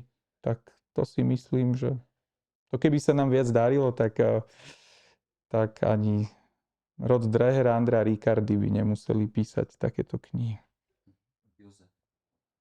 Ja som naopak rád, že ich píšu. Som rád, že ich píšu. Pretože to nie je cirkev niečo hotové. Ani si neviem predstaviť vlastne, čo je to vlastne hotová cirkev. Regula končí, ak toto je jedna z posledných otázok, a nie? Ešte máme stále čas, len pýtam sa na to, čo by malo v tej cirkvi zhorieť, aby viac zahorela Krista. Stihol som si dve veci zreflektovať a ako Juraj rozprával. Prvá je od teda pápeža Františka, jedna z posledných glosí, ktoré povedal, že problém cirkvi dnes nie je liberalizmus alebo progresívny svet, ale klerikalizmus. A nad to horší je ešte sklerikalizovaný laik. Takže ak by som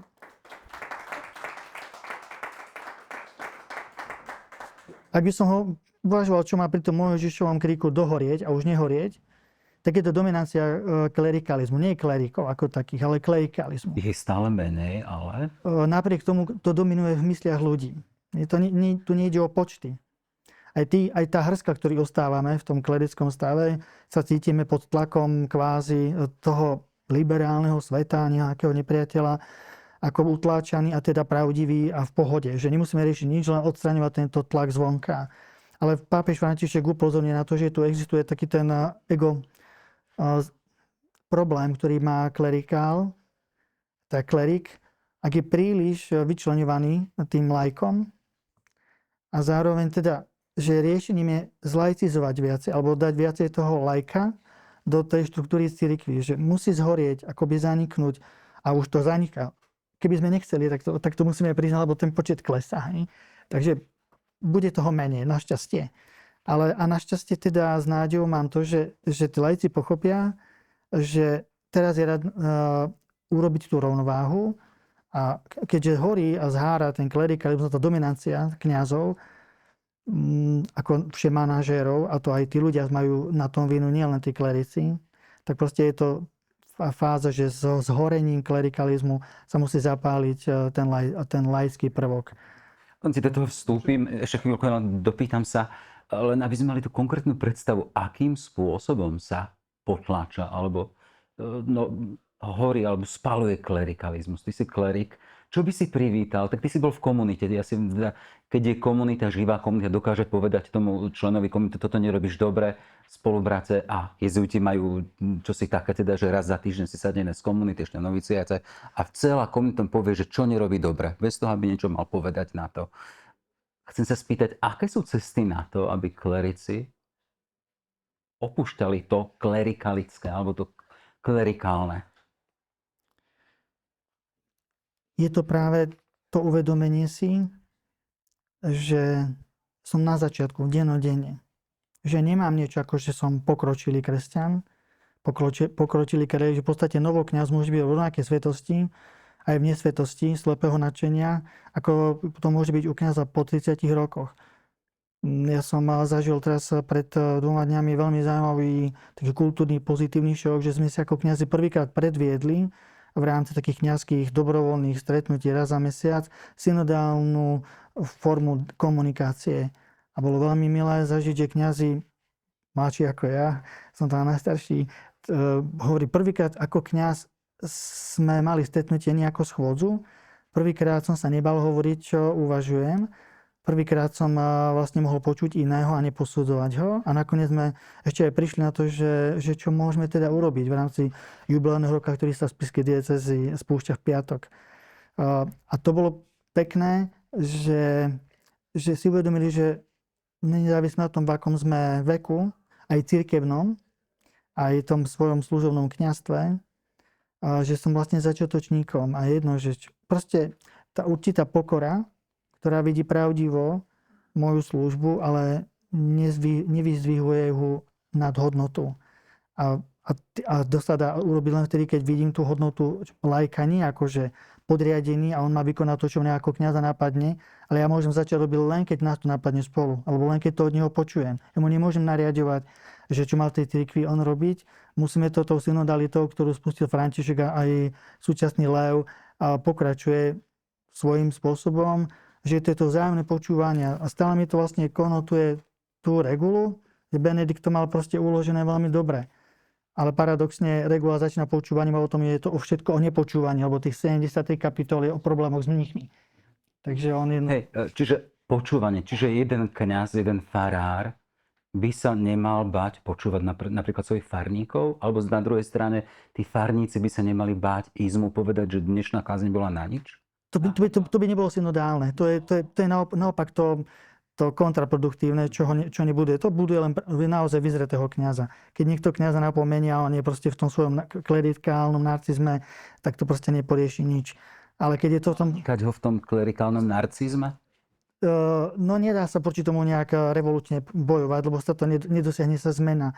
Tá synodálnosť je, že kráčame spolu, učíme si naozaj si sadnúť a komunikovať, ako teraz komunikujeme, že ja musím proste zísť tým ľuďom z očí na ich úroveň a oni vedia, že budú vypočuté, nebudú skomentovaní. A ja viem, že keď niečo poviem a bude to aj halus, tak sa na tom môžu zasmiať, ale proste to nesprznia tí ľudia. A tí kňazi medzi sebou, to bol naozaj zaujímavý zážitok. Som videl naozaj dojatie, že toto nás samozrejme v seminári nenaučili a pri pastorácii to nemáme kde pochytiť. Takže vlastne len vďaka tým pokusom skúsiť kňazom vysvetliť a potom realizovať tú synodálnosť. Oni konečne pochopili, že synodalita nie je nejaký vymysel pápeža alebo nejakého progresívneho biskupa na Slovensku, ale že to je stará osvedčená forma, ako sa cirkev vedie. Nie z pozície moci a vykonávateľov, ale z pozície rozlišovania. A nie každý má ten dar, ale ani kňaz ho nemá vždy. On existuje len v tom vzájomnom počúvaní toho vyjavovania svojej mienky, reakcie na písmo a to vôbec nie je forma kritiky teda.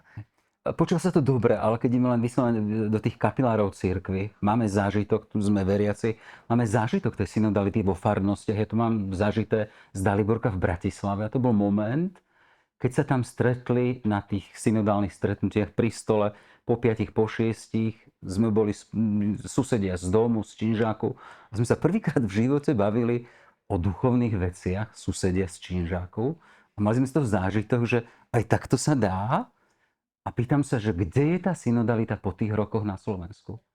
No, je na tom... Máme dokumenty, máme to skončené teda aj v Ríme, ale kde je tá skúsenosť cirkvi z kapile, živej cirkvi na Slovensku? Kde je ten batúštek z toho? Kde to máme?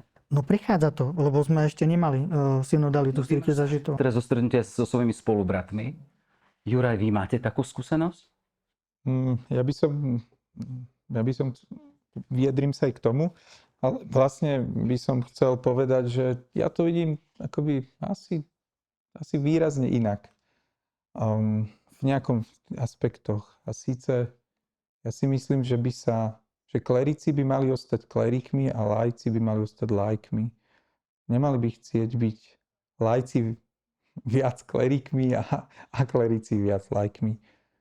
Že klerici v niečom sú vyčlenení z toho akoby bežného svetského sveta, lebo vlastne ich povolanie hovorí o tom, že zasvetili svoj život Kristovi.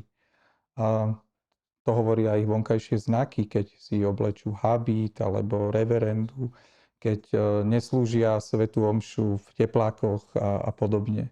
A to všetko je veľmi dôležité preto, aby vlastne aj laici dokázali ľahšie nasledovať vlastne potom to, keď nás aj klerici učia alebo vedú. Krízou dnešnej doby je okrem iného kríza autority, ktorá sa iste netýka len cirkvi, ale veľmi vážne sa týka cirkvi. Takže podľa mňa je v niečom škoda, keď klerici premýšľajú o sebe primárne v otázkach moci a nejakého ovládania laikov, a z ktorého sa chudáci laici musia oslobodiť. Ja by som povedal v niečom, či sa klerici nepreceňujú a ich vplyv mocenský. Skôr by som povedal, že tak ako aj Andrea Riccardi píše, tak možno niekde na dedine je tá moc kňaza nejaká teda príliš zasahujúca, neviem kam, ale moja skúsenosť minimálne zo slovenského mesta je, že no, ako to povedať s úctou, že život ide svojím tempom a či sa to kňazom páči alebo nepáči, že ich miera ovplyvňovať životy iných dnes je veľmi, veľmi malá. Kiež by bola väčšia. Tak ja mám pocit, že v tomto si kňazi asi by si mieli zreálniť svoj pohľad. A nemyslím si, že dnes sa ľudia boja, že ich nejakým mocensky manipulujú alebo čokoľvek. Naopak, mali by si strážiť svoju kňažskú autoritu, ktorá vychádza z dôstojnosti ich povolania, nie z ich konkrétnej osobnosti, ale z dôstojnosti ich povolania, že sú Kristovi, že sa obetujú pri oltári. To je niečo, čo si aj my laici potrebujeme na novo uvedomiť, aby sme to vôbec dokázali žiť a precítiť. Juraj, ste ako kňazi pripravení a duchovní mať s laikou partnerov, ktorí vám budú hovoriť, alebo teda synodálne pomáhať viesť to miestne spoločenstvo? Môžem ešte k synodalite som chcel povedať. Že v niečom mi to príde tak akoby podobné, že akoby zrazu, keď sa rozprávajú kňazi s laikmi, tak už len z toho faktu, že sa rozprávajú, tak sa robí niečo akoby že zázračné. Wow, už sa rozprávajú. Ale v niečom je to trošku aj smiešne, nie? Sedíme tam v tej miestnosti za tými stolmi riadenej diskusii, kde sa to počíta na minútky. Rozprávame sa o témach, ktoré sme si my sami nevybrali, metodikou, ktorú sme si sami nevybrali. Píše sa z toho zápis. Keď sa ten zápis píše do dokumentov, tak kto z vás čítal nejaké synodálne dokumenty? Keď o tom čítame v skratkách v novinách, tak výstupy zo synody sa trošku podobajú takým reportom v nejakých nadnárodných korporáciách, kde sa to hemží pojmami ako štruktúry, komisie, stretnutia, plány. Niečo ako keď chceme vlastne zmeniť veľký korporát, tak si hovoríme, čo spravíme o rok, o 2, o 5, o 10. No, akoby nechcem povedať, že tá myšlienka toho, že teda sa laici a klerici medzi sebou rozprávajú a spolu sa modlia, že je na tom niečo zlé, ale zároveň ja som zatiaľ ešte nevidel žiadny nejaký konkrétny, uchopiteľný výstup, ktorý by sme mohli povedať, aha, no tak toto je to. Závery synody sú na stránke a čo si odnášam s nej ja, tak si naozaj zážitok živej cirkvi na tej farskej úrovni. Ale Jozef, tá otázka. Sú duchovní kňazi pripravení brať laikov ako svojich partnerov? Ste pripravení? Ty si pripravený? Ako dreherovsky to neviem vyhodnotiť, ani v pozitíve, ani v nejakej väčšine. Základ je to, že cirkev je na vidieku, minimálne na Slovensku. Takže ak hovoríme o nejakej deformácii klerikalizmu, OK, nemusím hovoriť o Bratislave, a to je tak špecifikum. Galaxia sama o sebe, ale Slovensko je proste mimo Bratislavy hlavne žijúce. Keď si ľudia v tých mestách myslia, že my to tu určujeme, väčšina ľudí žije na vidieku. Tam tá vlastnosť toho klerikalizmu je výrazne iná ako tá, ktorá je v meste. Aj v meste, aj na dedine, ale funguje to, že málo kto z laikov má takú zrelosť a kňaz je tak pripravený, že mu naozaj povie, čo si myslí. A nie v zmysle kritickom, ale v zmysle nápadu. Zažil som situáciu, že otec 5 detí vysvetľuje kňazovi, že potrebujú zo stredy dať omšu na piatok, lebo v stredu, keď je detská omša, oni ešte musia pomôcť distribuovať deti, tak kňaz na to povie, a v piatok by to bolo v pohode, a kňaz na to povie, my to vieme lepšie. My predsa ako kňazi už robíme detské omše 20 rokov, my to vieme, že bude to v stredu. A teraz pozerám na toho chlapa s 5 deťmi, pozerám na toho pána s 5 deťmi a on proste sklapne. A pritom je to veľmi zhovorčivý, inteligentný aj akož dominantný človek a vie, že s tým kňazom neporieši nič. Ale že synoda, akože diecézna, je niečo celkom iné ako synodalita v praxi. Synodálne vývody, ako nejaké, sú naozaj spismy schôdzi, hej, ktoré sa viac menej plnia alebo sa neplnia. Ale synodalita, o ktorej hovorí František a ktorú sa učíme teraz prvýkrát v podstate cirkvi praktizovať, tak to mi práve potvrdzuje, že sme vo veľmi dobrej fáze, lebo už vieme za 2000 rokov, ako sa to nemá robiť. A že sme ešte v tej synodalite sa nepriučili dobre. Možno niekedy v nejakých fázach, v niektorých charizmatických štruktúrach rehôl alebo rádov, niečo ako synodalita fungovala. Ale my máme v podstate len veľmi dobrú skúsenosť, ako sa to nemá robiť. A my až teraz začíname prvýkrát, pripustme, ako hypoteticky, že máme za sebou úvod kresťanstva a teraz synodalita je tým prvkom a tým krokom, ktorým sa môžeme naučiť tú cirkevnosť do sveta vložiť. A v podstate, o čo je to v menšom počte, s menším sebavedomím tých kresťanov, o to čistejšie a účinnejšie môže byť to ovocie. Pretože keď ja sortírujem kresťanstvo z pozície moci, nejakej monopolnosti alebo z nejakého kvázi ešte za Vojtilu v Ríme existovalo niečo ako taká, že exkluzívnosť cirkvi. Vidíme, že po smrti tohto pápeža aj atmosféra v Ríme veľmi silne ako sa mení a pri Františkovi to bolo úplne proste už diametrálne iný vzduch, aj na Kúrii, aj vo Vatikáne.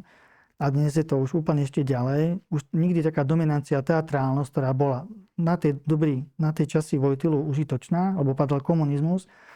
Ale čím je vlastne akoby tá cirkev viacej ostrakizovaná, že v tej menšine, v tej tvorivej, tak tá synodalita je viacej funkčná. Ale treba sa samozrejme z toho klerikalizmu zísť dole. Neznamená, že klerik má prestať byť klerikom a že to má robiť laik. Laik sa musí v tej cirkvi uchopiť svoje dôstojnosti, ktorú zatiaľ nemal. Lebo proste pri kňazoch nie je rovnocenný názor laika, otca 5 detí, voči kňazovi, ktorý žiadne deti nemá. Ako je to možné? Je to možné, že sme na začiatku.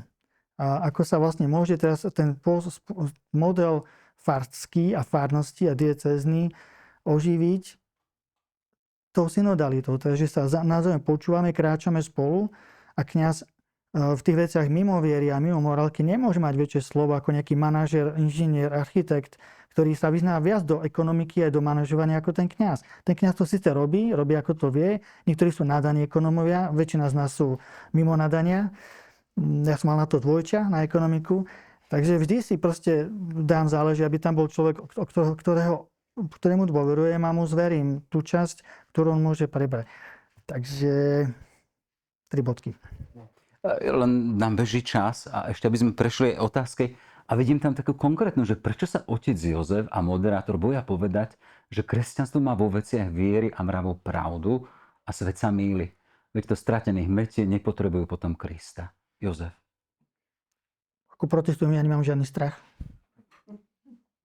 Nemusím zdôrazniť to, čo je proste súčasnou realitou.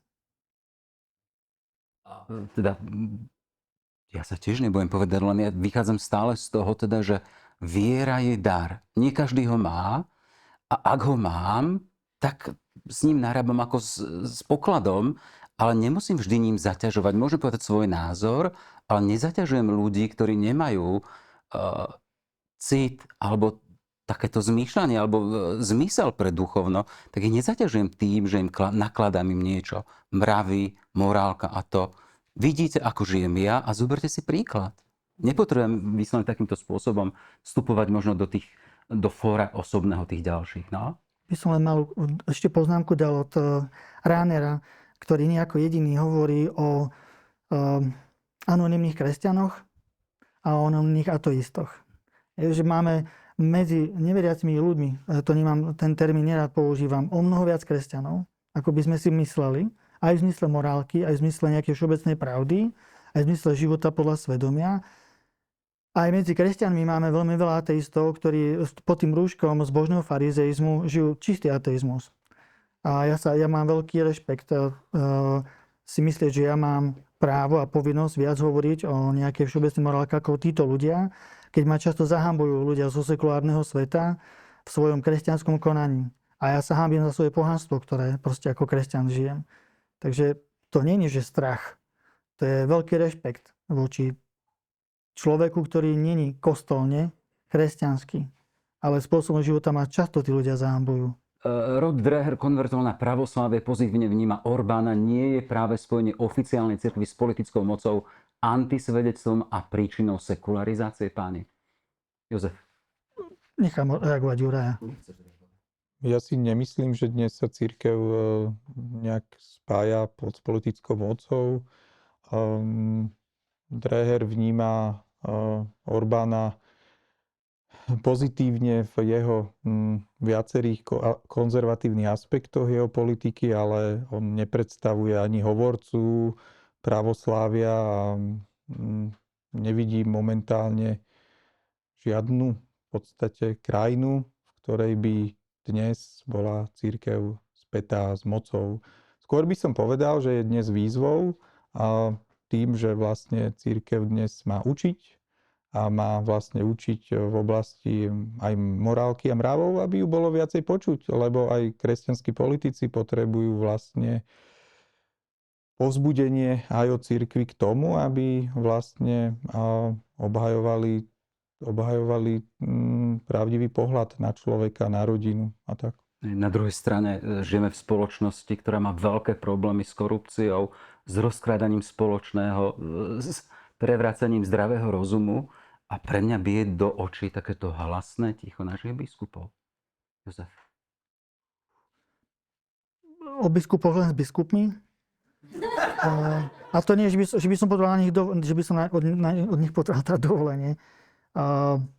Predsa na toho Drehera je to typ práve tej reakcie spojenia, že si žije v Budapešti, denne dokáže chrliť svojim darom mnoho článkov, tak mi to príde skoro až také na objednávku, že je to ten druh amerického človeka, ktorý sa vôbec v Európe nevyzná a nezorientoval sa. Proste tým, ako mení konfesie, tým, že je schopný pracovať pri Orbánovi v propagande, ktorú Orbán robí, to je práve to, že on si vymyslí, alebo teda žije v tom pocite nepriateľa, proti ktorému musí stále upozorňovať a zdá sa, že je strašne ortodoxne kresťanský. A pre mňa je to úplne, že nefunkčne kresťanský. Juraj Jozef, iba po dve vety. Ja sa nemôžem zbaviť pocitu, že najväčším nepriateľom cirkvi sú kresťania, ktorí absolútne zabudli na lásku a šíria žlč a síru. Nemali by sme si najprv upratať, Juraj? To sú ktorí? Možno by ten, kto sa pýta, alebo možno vy mi pomôžete, že to sú ktorí tí kresťania, čo? Teda predpokladám, že nemyslíme, neviem, Nech sa páči. A napríklad my sme sa dostávali veľmi často. Počujete ma? Ďakujem. Nech sa páči. Tá otázka je moja. Ja pochádzam z veľmi silne kresťanského prostredia, ale študovať som išiel do zahraničia a tak a proste my sme sa rozhádali v rodine, napríklad kvôli migrácii. A to Pán Ježiš sa narodil ako imigrant v cudzej krajine, ako vyhnanec. Áno, a títo ľudia potom, aj v mojej rodine, ale aj v okolí, áno, šíria žlč a síru, hnev, no aj tí ľudia nemajú štipky lásky v sebe voči utrpeniu ostatných, voči hromade iných vecí. Áno, a priznávam sa k tej otázke, a ktorí sú to, ja si myslím, že aj v tejto miestnosti by sa mi našiel.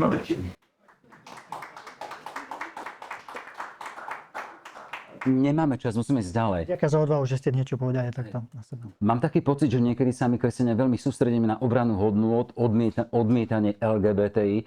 Nie je však úlohou kresťanov najprv obnoviť vzťah s Bohom? Jozef. Nemáme čo obnovať, musíme stále ísť hlbšie a sme stále na začiatku. Každý deň som na začiatku, že celý problém je, že ak si poviem, že už že som na nejakej úrovni, prestávam sa snažiť, to je ako manželské vzťahy. Ak jeden deň zabudneš na tú manželku alebo na toho manžela, tak proste to manželstvo dlho nevydrží. Že tu nie je, že obnoviť, proste sústavne, kontinuálne pracovať na tom vzťahu. Ak príjmeme Ricardyho výzvu cirkvi reflektujúcej vlastné prístupy, neznamená to zároveň potrebu zrelej komunity, ktorá je toho schopná. Opak komunity je sekta. Juraj. Neviem, či to viem uchopiť, ale k tej predchádzajúcej otázke by som povedal, že rozlišujeme ľudí a ideológiu. Voči ideológii máme jasne vystupovať a ľudí máme príjmať a skúsiť s nimi rozprávať a tak nejak ich inšpirovať na správnu cestu. Čo s falošnými tvárami obrancov cirkvi a viery, kresťanstva, Putin, Trump, Orbán, Fico? Nie je potrebné ich paškvil praktického kresťanstva pomenovať, Jozef? Ja uvažujem o politike vždy nepoliticky. Nebudem proste odstráňovať toho nepriateľa politicky. Ja ho nebudem proste likvidovať. On sa vyhnie sám. To nie je moja robota.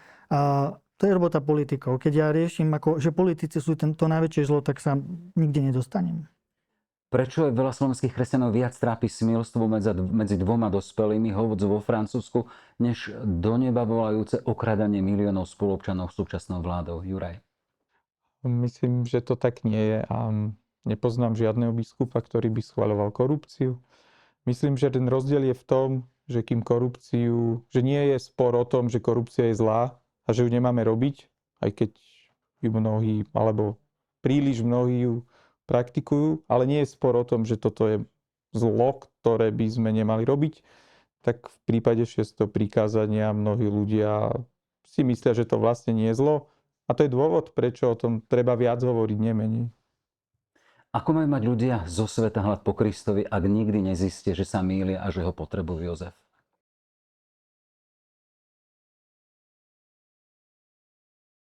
Pozvanie k pokore, ktorá je pravdou. Ja sa potrebujem proste pravdivo vidieť ako hriešník, ale tak ako ten Baltazar aj Ratzinger hovoria, môžem to robiť len držať sa Ježiš Krista za ruku. Takže ja musím zistiť, že ako je veľké moja hriešnosť, tak o mnoho väčšia je Božie milosrdenstvo. A ja sa z tohoto zážitku, odpustenia a milosrdenstva som schopný pozrieť aj na to zlo vo svete. A prikryť ho nie strachom a zhrozením sa, ale naopak, že ten Boh toto má dokonale pod kontrolou a mňa používa ako nástroj milosrdenstva. Ďakujem vám pekne za vašu pozornosť a vám za to, že ste mali odvahu sa vyzdieľať s tým, ako vidíte tie tvári cirkvi. Či vo svete, či na Slovensku. Jozef Brodňanský. Ďakujem vám pekne. A Juraj Šust.